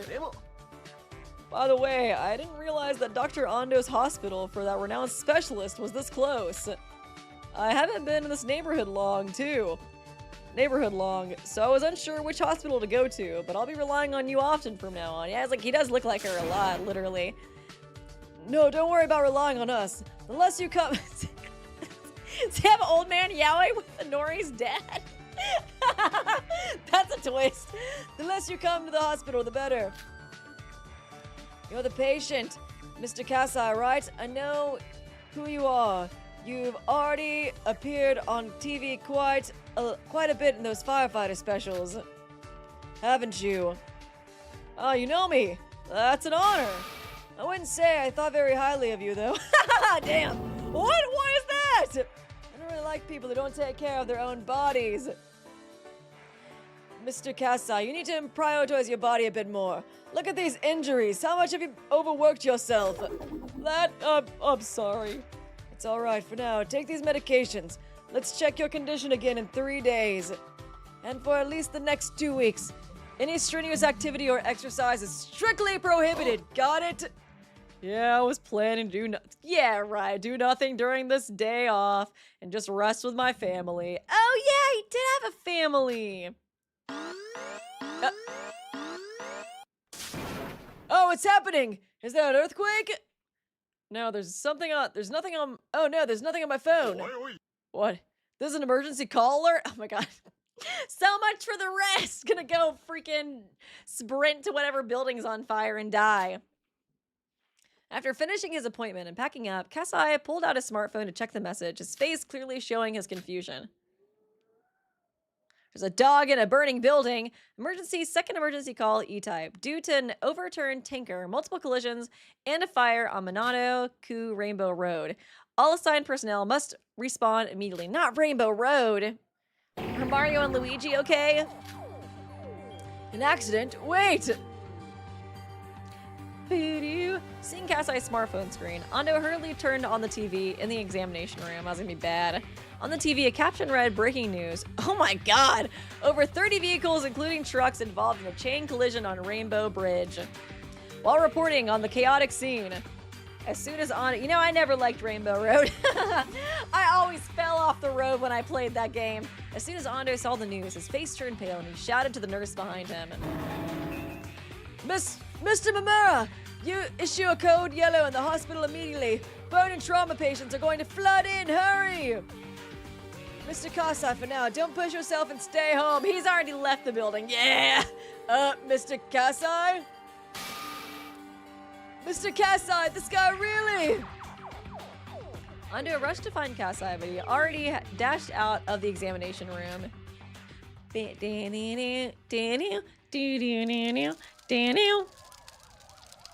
Brr, it's cold. It hurts. Is anyone there? Where's my daughter?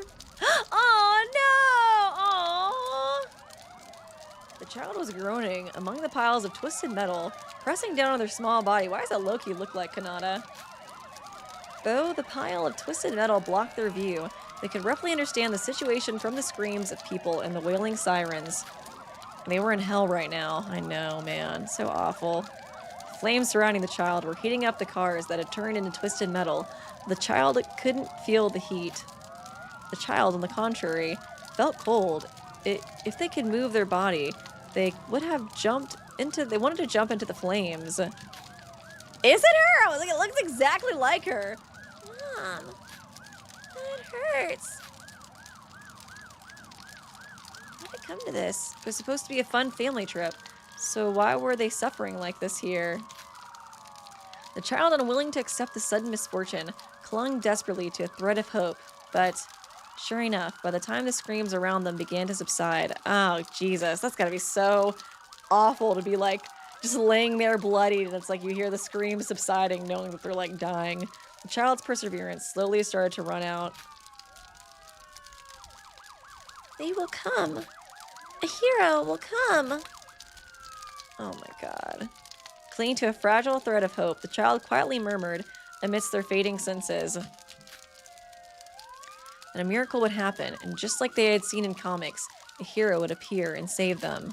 Holding on to that belief, they refused to let go of the thread of consciousness. However, the child was wise and intelligent for their age. Unfortunately, that's why they could understand. The comics are just comics. In reality, such a hero wouldn't suddenly appear. At the very moment, the child, realizing that truth, was finally, oh no! Shinji, show up! Was finally able to let go of everything and slip into a deep sleep. And he's here! I need a hero! Ah, Shinji, dude, he's the best. With a brilliant light pouring down, a hero appeared. Yeah, I feel like in that kind of situation, man. Oh, God, that'd be so horrible. Shinji Kasai, that day, saved countless people who had been waiting to die on the bridge. Despite other firefighters urging him that it was impossible and that it was already too late, he pushed through the flames and pulled people out of hell. He's the best, man. Among them were people who lost loved ones that day, but Kasai went even further, stepping in to help with the aftermath. He spent his own money to support the victims and worked tirelessly to help them recover from PTSD. God, he is the fucking best!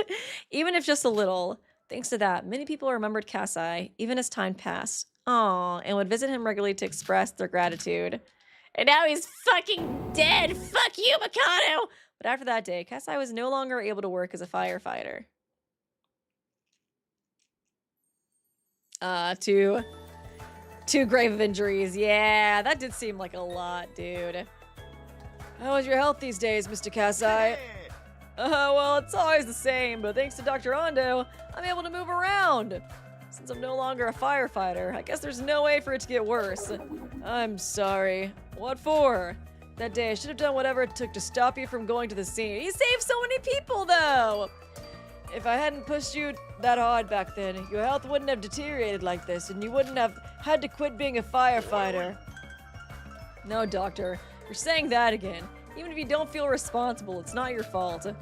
Even if I hadn't gone to the Rainbow Bridge that day, I would have overexerted myself in a similar situation eventually. Moreover, those were all decisions I made on my own. It's entirely my responsibility for not listening to you. Mr. Kasai, you're truly an amazing person. I respect you. Hey, got your respect now! I'm sorry for the rude words I said when we first met, like not thinking highly of you. Wow, Doctor, please, lift your head. You're just as incredible as anyone else. That, aside from that, speaking of the Rainbow Bridge, it just reminded me. How is Kanata doing? Kanata? Aw, so it really was them. Aw. I wasn't sure because I was like, I saw people in chat saying that, but I was like, is that just like a theory? Like a headcanon? Or, okay, it actually is. Kanata, of course. Recently the rehabilitation is all finished and they're going back to school. That's a relief. Aw. Kanata was such a bright child, so I'm sure they'll grow up to be an amazing person in the future. Yeah, it's like, they'd better fucking respect you now. After you saved their daughter. Would it be okay if I visit soon? I haven't seen them since they were discharged. About that, actually. Oh, hello. Is that her? Oh my goodness, she's so fucking cute. Oh my goodness. What's wrong? Oh, is this Kanata? What were you doing here? Oh my goodness.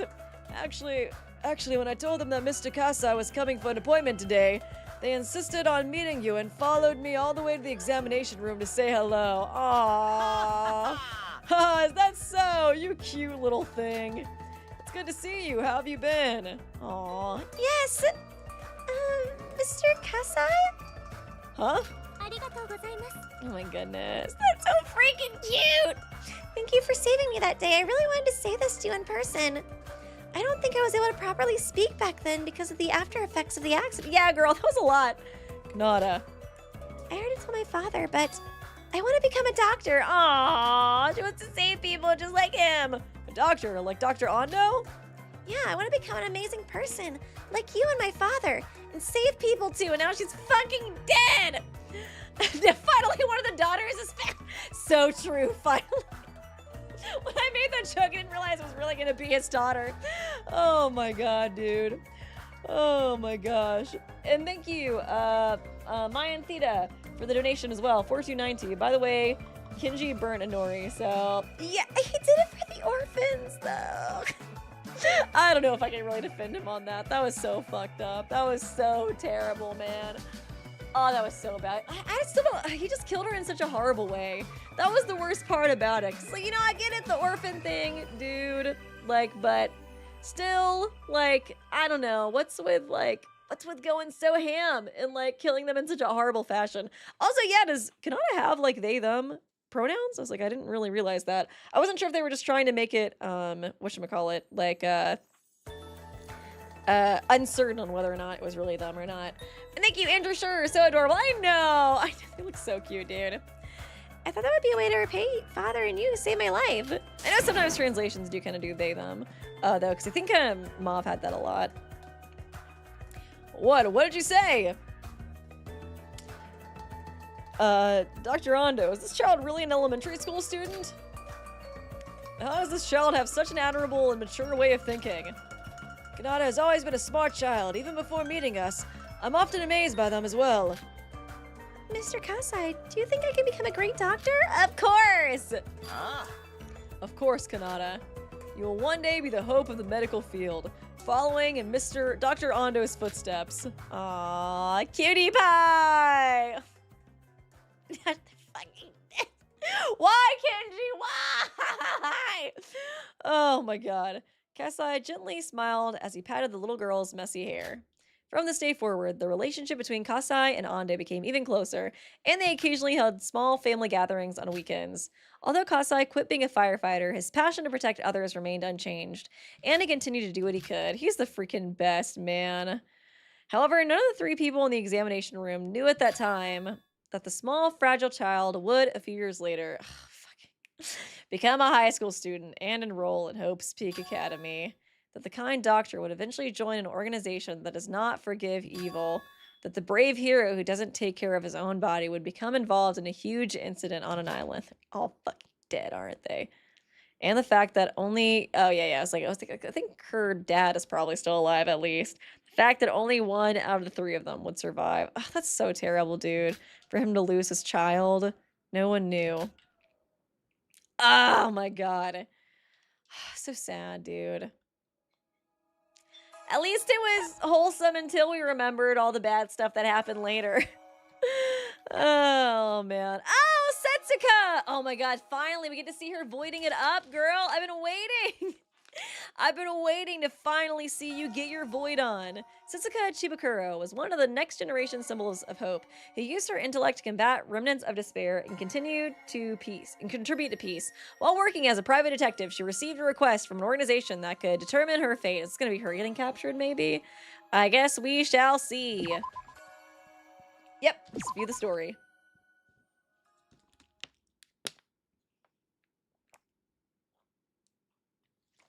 I like that, like, even if it is a wholesome story, at the end they have to be like, also, don't forget, Weeby, her body was chopped up by Kanade. It's like, even if this is, like, slightly wholesome, they'll always end it like that. Don't you forget, you want to see her body, her BDA discovery again, Weeby? Just in case you forgot. Thank you as always, Setsuka. I heard you talking shit. Weeby knew she's investigating me. I'm investigating a shit talker who is always talking trash on my name. Sigh. It's not my fault you're so sussy, girl. In the dusty office, a woman begins another mundane day with a deep sigh, feeling as if the ground itself is sinking beneath her. As soon as she opened her eyes, she put water in the kettle and shoved a stiff slice of bread into her mouth. Without much thought. Oh, she's smoking? Girl, that's not good for you. It tastes like chewing on paper. Then why are you doing it? Chibukuro Setsuka. She is one of the symbols of the next generation's hope and works as a detective. In her prime, she was somewhat well known as an amateur pool player, but now it is regarded as a part of her dark history. Since then, she has used her unique abilities to solve numerous cases, and before long, she became known as a symbol of the next generation's hope. God. Oh, man. It sucks that, like, just being good people was what made them get targeted for such a horrible thing. However, that wasn't exactly what she had intended. To make a living as a detective, she took on any and all cases, and somehow ended up playing a significant role in building the remnants of despair. Oh, what the fuck? Unlike the other symbols of the next generation's hope, she doesn't give much thought to the title of Symbol of Hope. She simply lives each dull day without a second thought. That was Chibukuro's true feeling. Wow, she seems really different than how she was in the game. She was so, like, happy in the game. She wasn't always like this from the start. Back in high school, yeah, it was like she seemed, like, so kind and, like, hope. When she dominated pool tournaments and gained fame as a pool player, she was bold, kind, and full of enthusiasm. I guess it did mention something about her dark past with the pool stuff. So, like, she got caught cheating or something and got, like, I don't know, banned? Interesting. I mean, it makes sense that they wouldn't all be just like how they were, you know, in high school, like, personality-wise. It just didn't really expect it to be Setsuka that was different. However, the world did not recognize Setsuka Chibukuro's eyes, and without them, they had no particular special abilities. Oh, yeah, I guess, no, she was kind of cheating, wasn't she? Because she had, like, that eye. Did she have, like, a special eye thing or something? She was a void! I was like, low-key, She did contribute to building the remnants of despair, is what the text says. So, you know, it's like, low-key, she kind of was a void, and I kind of was right the whole time. The whole freaking time. In the end, Chibukuro was driven out of the pool world, and as she grew older, she became more and more a dull gray corporate individual. Damn. It's noisy as ever today, I see. Man, it's so weird seeing her so, like, sad. For Chibukuro, she casually threw the half-eaten bread aside, lit a cigarette, and quickly skimmed through the morning papers that had been brought in. The crime and accident section is still crowded today. Although the most disastrous and desperate event in human history has somewhat quieted down, the world is still noisy. After skimming through the newspapers, she moved to the desk and began going through the pile of assignment documents she had left out yesterday. Adulterous photos, missing person notes, and a transcript full of lies. What kind of BS journalist wrote this, Nikei in the corner? Hey! Sigh, they're all boring cases, every single one of them. As mentioned, she wasn't particularly attached to her work. She just did it because it was her job. As a detective known as a symbol of next-generation hope, Chibukuro receives a vast majority of case requests. However, the detective work that didn't suit her temperament was nothing but stress for her and didn't spark any passion. It's as if if it's a request to tail someone, I'd welcome it any day. I wonder when an exciting and thrilling case will come in.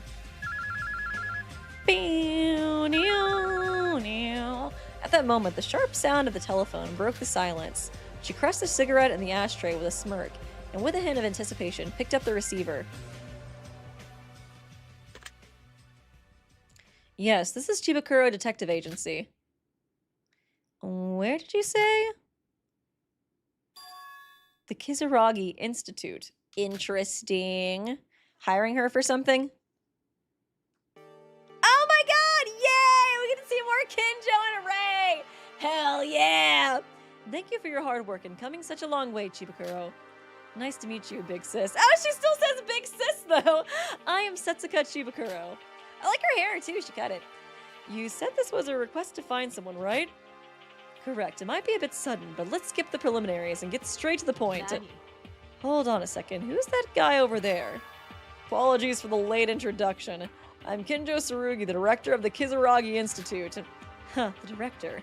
Did the big boss just show up out of nowhere? It's an honor, but I heard this was supposed to be a one-on-one conversation. I want to talk to the pretty orange-haired lady. The details of the request will basically be arranged and handled by Makaru over here. However, since this mission is critical to the survival of our institute, I felt it necessary to observe as a director. Please don't worry about me and feel free to proceed. I apologize for not mentioning it earlier. This guy, no, the director, suddenly, he's a bit stinky. He just does what he wants. Oh, it's fine. Don't worry about it. It happens. So, who's the person you want me to find? Okay, Mikado Sonoji. The target's name is Mikado Sonoji. This person bypassed our institute security, stole top-level secret files, and has been traveling across the country committing crimes. I've compiled the details in this document, so please take a look. ... Thank you, Andrew. Sure, Setsuka. I'm pretty sure that boring is what most of detective work is. Yeah, but she wants the interesting cases. It is interesting. I don't know how much her personality has changed. Because you know when she died, like, in the Killing Game initially, before I knew that they were, like, older and then, like, got reverted back to their high school personalities, I was like, wow, she could have helped so much in the world and done so many good things because she was so sweet and caring. And it's kind of sad to see that she became, like, a dull kind of corporate person in the future instead. It's very interesting for sure. Chibukuro received the file, a folder from Makaru, and before opening it, she slowly opened her right eye, which had been tightly closed. Then she slowly opened the file folder and flipped through the pages at an incredible speed. It was less like looking and more like a movement, as if she were counting the pages. After flipping to the last page, Chibukuro closed the file folder and once again closed her right eye. Okay, I've read it all. I see. So this is that rumored devil eye. Ha! Glad you're able to figure that out so quickly. Sometimes I get asked whether I just do things haphazardly. Any bit of information would be helpful. If you learn anything about Sonoji Mikado through those eyes, please contact the Institute immediately. I feel like this is going to be like her getting kidnapped too. Since this is our top priority, it will be directly connected to me, the director. Kinjou. Got it. So basically I need to report to that guy, right? Then please, give this to him. Why is Kinjou taking a nap in the corner? Speepy. Chibukuro has said this and handed Makaru a device that resembled a portable tablet PC. What's this? It's a display connected to the optic nerve of my right eye. Oh! It reflects my devil eye's field of vision directly onto the screen. If anything suspicious comes up during the investigation, I'll open my eyes and start recording. So it might help you if you're watching. Okay, that's interesting. Connected to the optic nerve. Did you have this device custom made somewhere? Yeah, I had it made by the Kizurogi Foundation a while ago. Oh, the Kizurogi Foundation, you say? I'm awake! I hear the name Kizurogi. Who said boyfriend's name? Kinjou, who had been silently listening to the conversation up until now, reacted to the unexpected name that came from Chibukuro's mouth. It's nothing. I briefly owed them a favor before the despair incident happened. Actually, that's why I took this case as well. The name sounded familiar, so... Kizurogi Institute. You guys have been quite famous lately, haven't you? What's the relationship between you and the Kizurogi Foundation?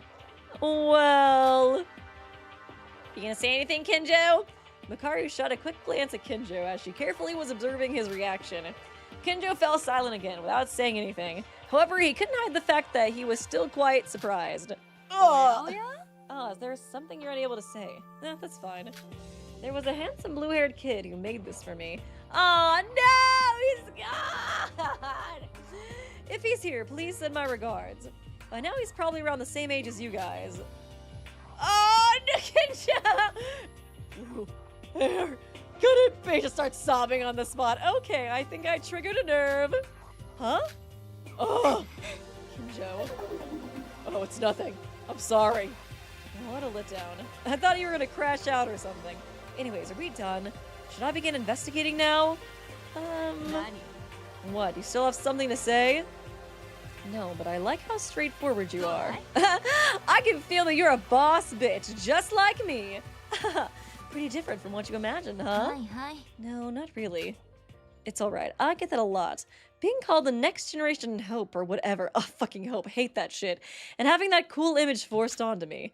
It's a bit troublesome. Still, I do enjoy requests to find people. It's fun. It's been a while since I've gotten this excited. It's gonna lead to your death, girl. Thank you. I'll be counting on you. It does seem like the snooping is what got her kidnapped. Okay, I'll contact you if anything comes up. Now Kinjou's speepy again. Oh, man. Feeling somewhat better, Chibukuro left the Kizurogi Institute with light steps. They were strangely fascinating people, Chibukuro thought. However, her task remained unchanged. As always, she would take the case and complete the mission. With a slight surge of energy after a long time, Chibukuro opened her right eye, recalling the contents of the file folder she had seen earlier, and she made her way back to the car she had parked. Shobai's just in there. You ready, bitch? However, Chibukuro didn't know. She didn't know the significance of the person who made her tablet and what kind of connection he had to the two people at the Kizurogi Institute. Chibukuro also didn't know. She didn't know that this case would be the last one of her life. Yeah. Yeah. Also, you remember when she got cut up, Weeby? When she got cut up by Kanade? You remember that one, Weeby? If you forgot, let us remind you. Let's show you that screenshot. Sora! Oh my god! Oh no! This is gonna be depressing, isn't it?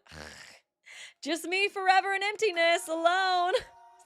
Alone. Remember, I feel like it's gonna be like that, what was that one scene in SpongeBob when, Squidward is alone in that world. He's like, alone, alone, alone. I feel like it's gonna be like that. After everything, the empty world, after everything had ended and nothing remained in Utsuroshima, how were Sora, Utsuro, and Mikado feeling? What were they thinking? Oh, God, I forgot that they got stuck there too. Oh my god, my fucking roommates are the worst! Would you like to view this story? Sure.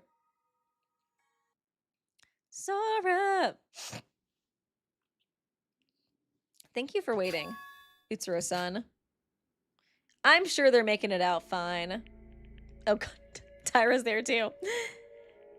This time I tried to make a cute bow tie. Ah, it might suit you better than I expected. Guess I'm quite talented, aren't I? How does it look, Utsuro-san? Utsuro-sama! Why? Why does Mikado Sanoji's cloak have an infinite replication? Ah, you mean your thoughts on that? I see. Could it be a bug? I've already given up on trying to figure it out. But isn't it great? It's the only material you can get in this blank new world program. Exactly with this, we can create and play around with all sorts of things. Us? You're the one playing around. I haven't been playing at all. But here, there's nothing to do except play with Mikado Sanoji's cloak and chat. Since Utsuro-san is so quiet, I end up talking to myself all the time, and I feel like I end up saying even more than I should. Is it? She kind of giving me Tyra vibes. I was like, what happened? I was like, oh god. I was like, oh man, I'm trying to think of the ending. I was like, is she more like Tyra pilled right now because of the whole connection with her and Akane Tyra? By the way, Mikado Sanoji is essentially dead, aside from the occasional chuckle. What the fuck? Just randomly in the darkness. Every like month or so, I hear a little hee-hee from him. There's no reaction from him anymore. God, the second season of Digital Circus is whack. I'm dead. Now that you mention it, you don't need to add son to my name anymore. Oh. I see, I didn't know. I suppose that's natural. You've already spent more time here than the time experienced by the memories of Akane Tyra. Okay, yeah, so it's like she got the memories of Akane, so that's... Because I was like, the Utsuro-san thing is definitely giving Akane. Don't say that. What does time even mean here? No, it's a good thing. It seems you've finally been somewhat freed from the shackles of Akane Tyra. The you who isn't Tyra Akane. If you think about it, as someone who's been affected by both me and Akane Tyra, that's gotta be a weird kind of like...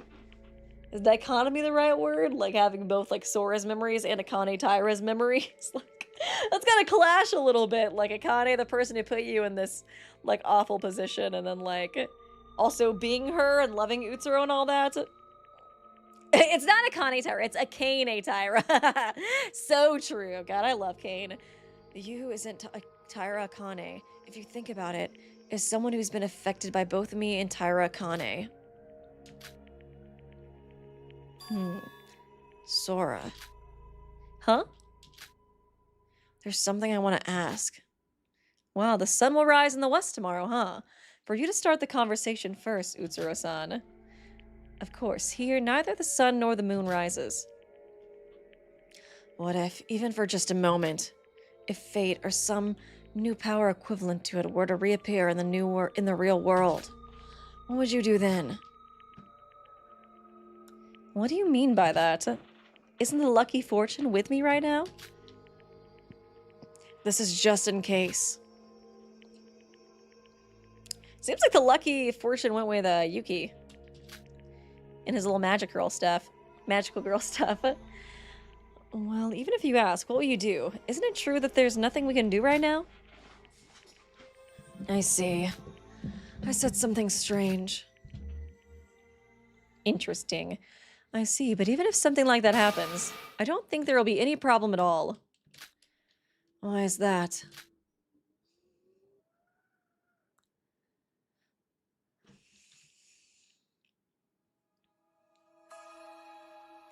I'm sure I said this during the final moment of parting with them that day. I asked them to live with all their might. Among the people who heard this, oh yay, we do get to see her face. I was like, are we really just gonna see shadows of them? Among the people who heard this, there were also that scumbag. There was also that motherfucker Shobai and the stubborn Mr. Kinjou. Living on. Living on doesn't necessarily mean only good things will happen. I said that simply, being alive is hope in itself. But ironically, as we live on, we inevitably experience despair as if it's something natural. It's a given. Life is like climbing a rugged mountain, not knowing what will happen next. Even without using the example of luck, they probably will face similar, if not worse things until the day they die. God, I hope it's not worse than SDRA2 what they face. Hopefully that means Kinjou is still alive and he is just like, I don't know, like, on a journey somewhere and that's why he disappeared? I don't know. But now they will know how to think, how to act, and how to live. They learned those things here in Utsuroshima, just like I did. So no matter what happens, there's nothing to worry about. They are human, and they will continue to live on.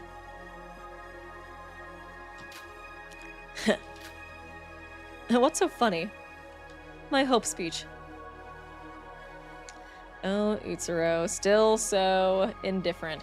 Now let's leave the matters of the real world to the people of the real world. For now, what should we make from Mr. Sonoji's cloak? Do you have any ideas, Utsuro? In the end, there's nothing else to do but that. Yeah, basically. Of course. Well, this time... This is a part of the conversation they had on a certain day, long after the end of the Neo World program, when countless days had passed. Yeah, I was like, gosh, it's gotta be boring. Be really boring being stuck in there. And it is officially a part of the last conversation data recorded by the Neo World program. After this day, the recording system of the Neo World program, which had been repeating meaningless loops, came to a halt. What the hell? Therefore, no one knew. No one knows what conversations they had or what thoughts they had after that. Huh. I guess Ray's just able to spy on them too. However, someone will remember them. Someone will live in order to meet them again. Someone will bury them in their heart and move forward. The girl with white hair, who was nothing. No, the girl who was nothing to find all those things is living on. That's right. Living on is both hope and proof of being human. That is truly the symbol of hope. The final symbol of hope. Aw, Sora, man.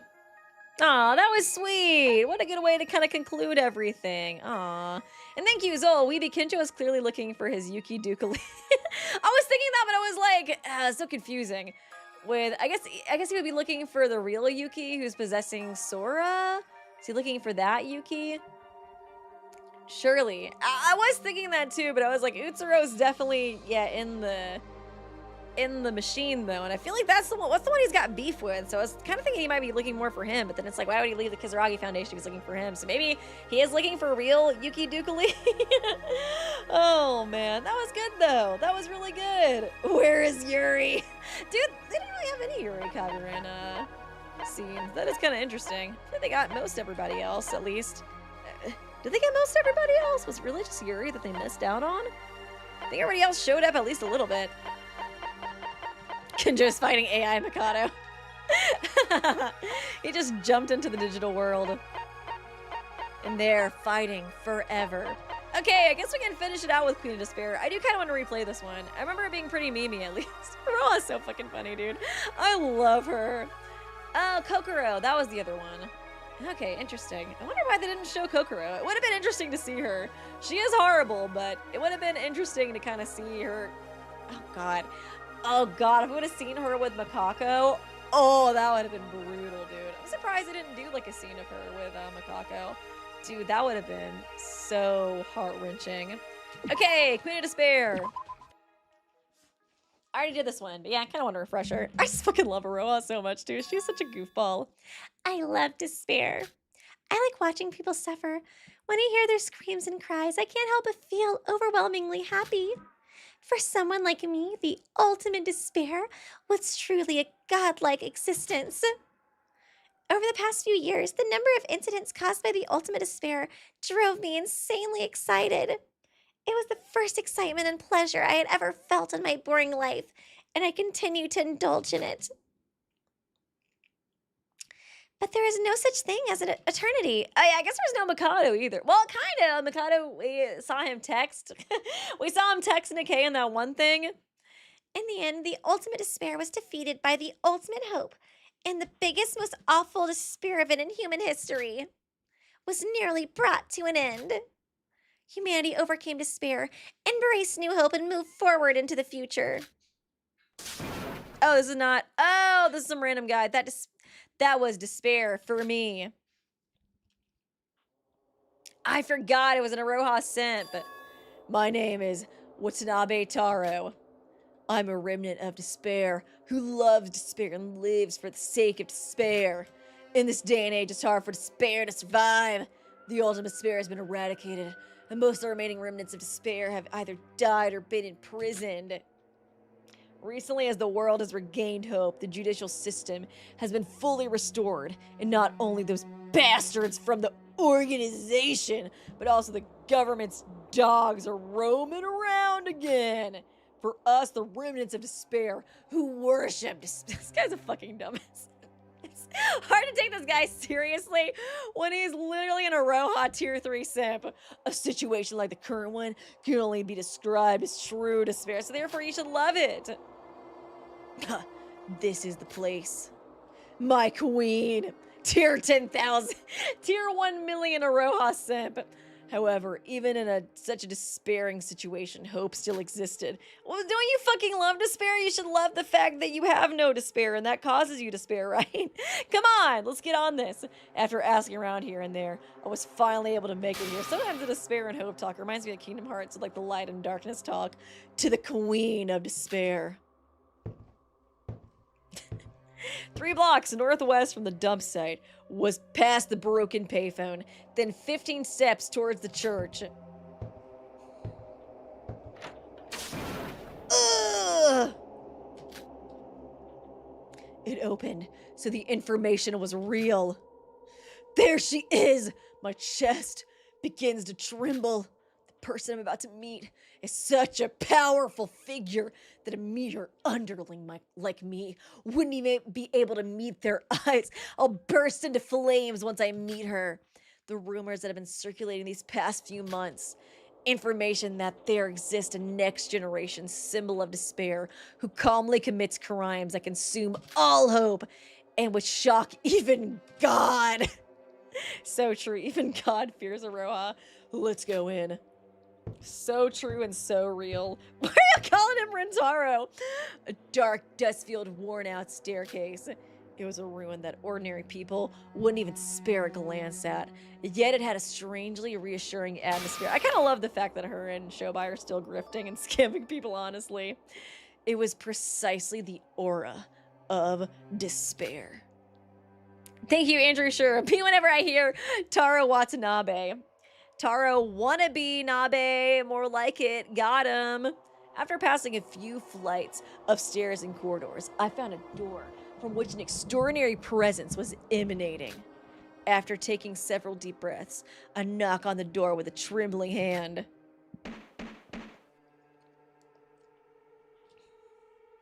Ugh. Ugh. Come in. Ah! The ultimate despair needs your credit card information. And don't forget the 3 digits on the back. The air trembles. At first glance, it might sound like the voice of a cute child. But hidden within it is a dreadful aura of despair. How stupid are you? Just by hearing the voice, I could tell that I'd come to the right place. Clutching my chest, as if it pounds madly without any sign of stopping. This is like literally Aroha is the exact opposite of aura. Negative aura. Soon carefully, very carefully, I open the door. I can't believe she managed to find people even more stupid than she is. Compared to the outside, the inside of the door was in better condition than I had expected.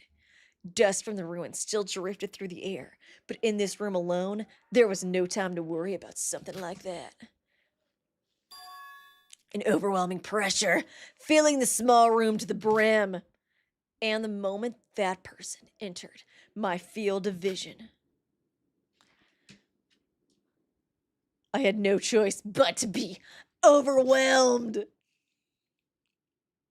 I love her so much. She looks slay though in the Junko cosplay.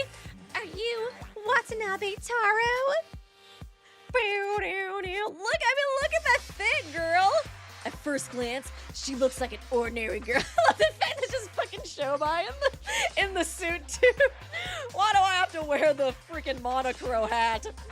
At first glance, she looks like an ordinary girl, but from her shadowy face and extraordinary bearing, I could tell that she was anything but an ordinary human. a composure like that of a veteran who has been through every imaginable trial. From that relaxed smile, I could taste a fragment of it.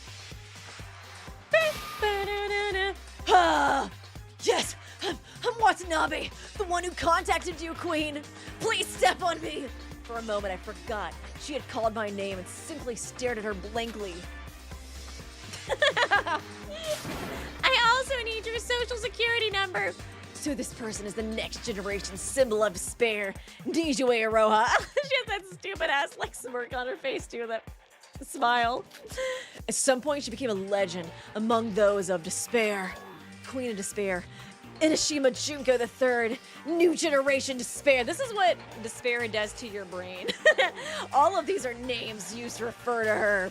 Even just looking at her record, she was a member of the organization that kidnapped and murdered the symbols of next generation hope. And she went as far as assassinating an executive of the Kizurogi organization. Who? And recently, she even toyed with it and killed that broker whose identity had just began to surface. Moreover, despite committing all these acts, she was never been caught by the government or the organization, and that remains true. Is she just taking credit for the stuff that they did in the killing game? Thank you, Lady Lid Kid. Oh, Teruya. She's taking credit for killing Teruya? Oh, I guess she did do that one, didn't she? I guess low-key it is kind of true, right? Because, yeah, they literally died because they... No, they voted for her, but then they got it wrong. So, no, she didn't kill Teruya. I was, like, trying to remember that again. Thank you, Lady Lid Kid. Aroha, now there's no way Weeby will call me a Nori. Oh, my God, I can't believe a Nori's still alive. This is crazy. I'm so happy for, Oh, my God, I'm so happy for her and her dad. So glad they can be reunited. Even though she must truly be a fugitive hunted by the world, she's facing me this boldly. I like the tights, though. Her appearance was honestly a little different from what I'd expected. She kind of has a dumbass look on her face, kind of like a head empty look. Just thinking about the Queen of Despair who accomplished such tremendous feats was standing before my eyes made goosebumps spread across my entire body. Yes, I received the letter and the advance payment you sent. You mentioned there was another gift as well? Yes, it's right here! My firstborn child, saying that I took a small box out of the bag I'd prepared and handed it to the Queen. That's right, the Queen! What's this? Actually, a bit of a scuffle with the Kizurogi organization. Guys, on my way here, after a fierce chase, I took one guy's head. I forgot about this part! I wanted to show your majesty my resolve. What the fuck? A head? Shoma, they're just supposed to give me money! Yeah, he was... Yeah, I was a 12-year-old. What the fuck? You idiot who asked you for something like this! Oh, I'm sorry. To think you caused trouble with the Kizurogi organization. Are you out of your mind? Coming all the way here in that state? What were you planning to do if you've been tracked by the organization? I'm sorry. I didn't think it through. What the fuck? Were you really just walking the streets with a fucking decapitated head in your hand? Thank you, sure. Andrew, sure. LOL, she looks like she might pass out from trying to keep herself together. I know, right? She looks so uncomfortable. Kinjou in the corner. Somebody say comfortable? I was so carried away by the thought of meeting the Queen of Despair that I nearly caused her serious trouble.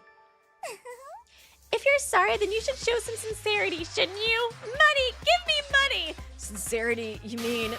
Prepare 3 more, in addition to the funds sent today. 3 more? But I already sent you my life savings. Can't you do it? And yet you still want to enter my service as my vassal? No, I can do it. It's a piece of cake.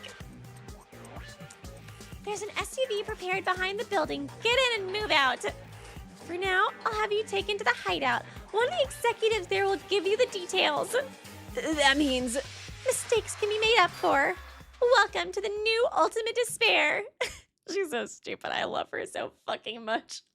Oh, man. Thank you, Zol Shobai. I should be embarrassed for his rep being killed by Aroha. For real. I did it. In this bleak world where hope devours despair, I finally met the mother of despair, literally walking up to Aroha and calling her mother, and became a child of despair. The hard life I've endured until now was finally over. Only today, at last, I had become a member of the new ultimate despair. So happy for you, Taro. No, get off the screen. Showby, what the fuck? You're getting some freaking psychos here, dude. What is wrong with that person? Are they insane? The abandoned house after Watanabe Taro left. There, the queen of despair was jumping up and down screaming. I love to just pretend that they're like besties.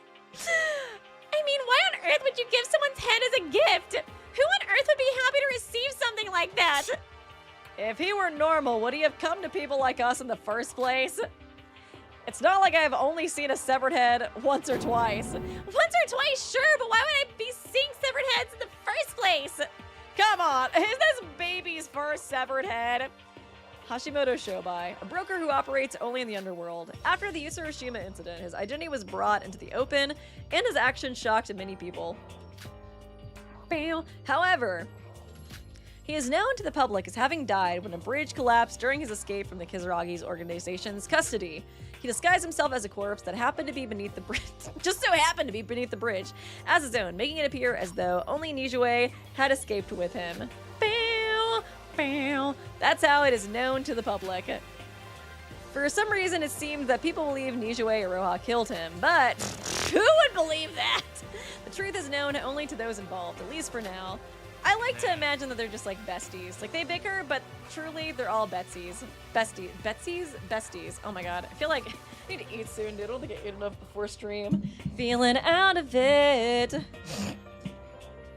Hey, Airhead. Hey, Airhead, shut it. What the hell was with that lame conversation earlier? What? Oh, what do you mean? I guess they weren't talking about Setsuka with the previous severed heads, Lamau. That's pretty fucked up. 3 more. Seriously? Those guys are the type who'd hand over their own lives without hesitation just to join the new ultimate despair. You could have said 10 more and they'd all sell their organs or do whatever it takes to come up with the money. Oh, sorry. I need some water or something. Ugh. I think I had too much caffeine, maybe. Feeling a little anxious. Maybe I'll grab a snack or something really quickly. I'll be right back and we can hopefully finish this up soon. Sorry, guys. Feel just a little weird. I'll be right back.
Okay, I'm back. Sorry. Just felt like, yeah, maybe I had too much caffeine or something. I was drinking like a bunch of tea, so it was like get kind of shaky if I have too much caffeine. I was like, you need to get a snack or something. Oh yeah, thank you, the angel, for the donation. Okay, chat, fight me. Who's the best character? Who is the best character? Probably Kinjou for me. I do love him. I know he's problematic and he kind of sucks, but I still love him. I still love him so much. And thank you, Andrew Schur. And that was the moment Aroha realized she fucked up. Yeah, true, true. I don't know who my favorite character is from the second game, though. It's like, who is my favorite character from the second game? I feel like, I honestly do low-key love Aroha a lot. I don't think she's my favorite, though. I feel like Kanade low-key is the character that stands out the most from the games. I don't know if she's my favorite, though, but she definitely was the most entertaining. It's hard for me to decide. You could have said 10 more and they'd sell their organs or do whatever it takes to come up with the money. Oh, wait. Oopsie. Didn't mean to mute it again. I do love Mikado, though, too. He's great. Ah, Teruya. But Teruya is like, does Teruya count, though? Because he's like basically from the first game. And in that situation, you only asked for 3. You got everything I taught you. You forgot everything I taught you, didn't you? No, but that guy earlier looked like he was struggling, even with just 3. Since when did you ever start caring about the circumstances of the fish? Those bastards are all screwed in the head. As long as we can get money, that's all that matters. That's what the bait is for. Get it, fish? Bait? If you understand, then get ready to move. I'll go deal with that guy from earlier.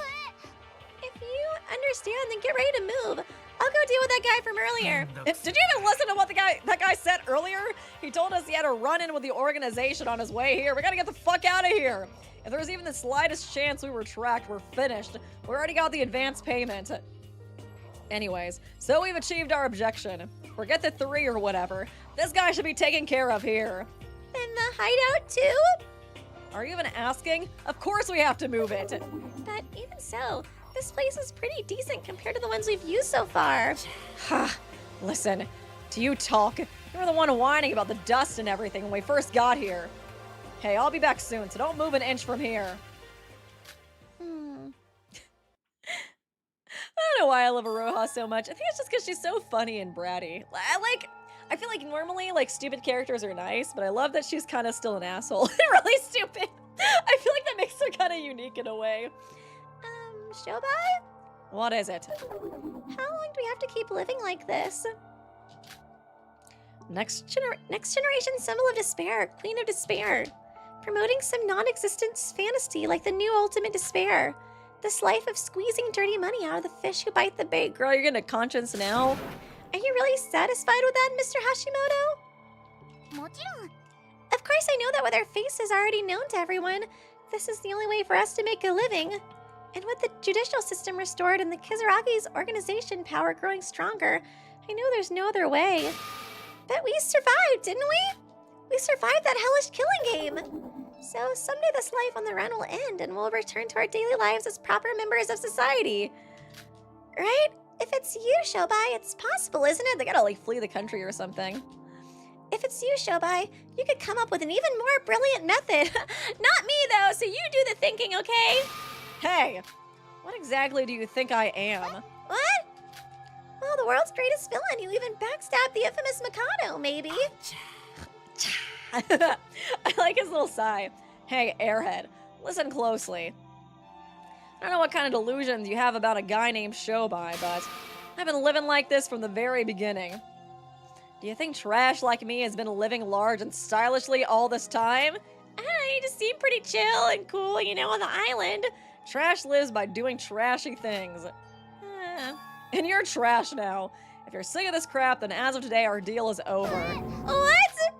We've earned more than enough money, and with this much, I could lie low and run some other kind of business. And that means you can stop playing the villain role you hate so much. But I like the outfit! I can keep the outfit at least, right? No, that's not what I meant!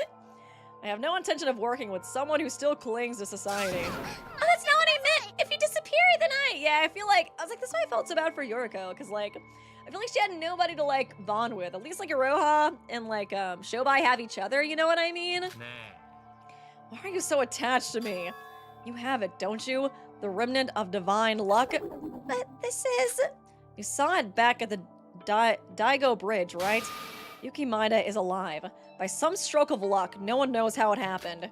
Just like you used to look for Utsuro back then, you could try looking for that guy. What? How am I supposed to do this alone? Fuck, why am I even sitting here dealing with this nonsense? The story is over, it's a waste of time. I'll take care of that guy from earlier, from now on, so you can either live or die on your own. Shobai, please! Aw, she like does low-key love him. I was wrong. Please don't abandon me. Why is it, yeah, low-key feel like he's her dad? Uh-oh. Kizurogi's here, bitch! What is the sound? Damn. It's the crap that bastard dragged along with him earlier. They're agents from the organization. Eek! Judging by the volume of the sound, it's already too late to get to the SUV. I shouldn't have wasted time with you, damn it! Oh no, what do we do? What do we do now? What do you mean, what do we do? Da-da-da-da, run away and scam some other bozos. We've got to run no matter what it takes. Take me with you! I think he does low-key love her too. He's just being a little tsundere about it. I think so. The sickening tale of sickening bastards. To get straight to the conclusion of the short anecdote, the two of them somehow managed to escape. However, because of this incident, it seems their trail became quite long, and even for Shobai, there were many restrictions.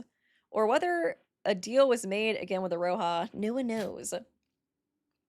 I like to think that they kept working together and scamming each other forever and ever. Queen of Despair continued to make appearances from time to time after that, so they still worked together with henchmen in suits wearing crow masks. That or she got some new people, but I don't know, Roa's not really smart enough to do that on her own, yeah. It seems their deal isn't over yet.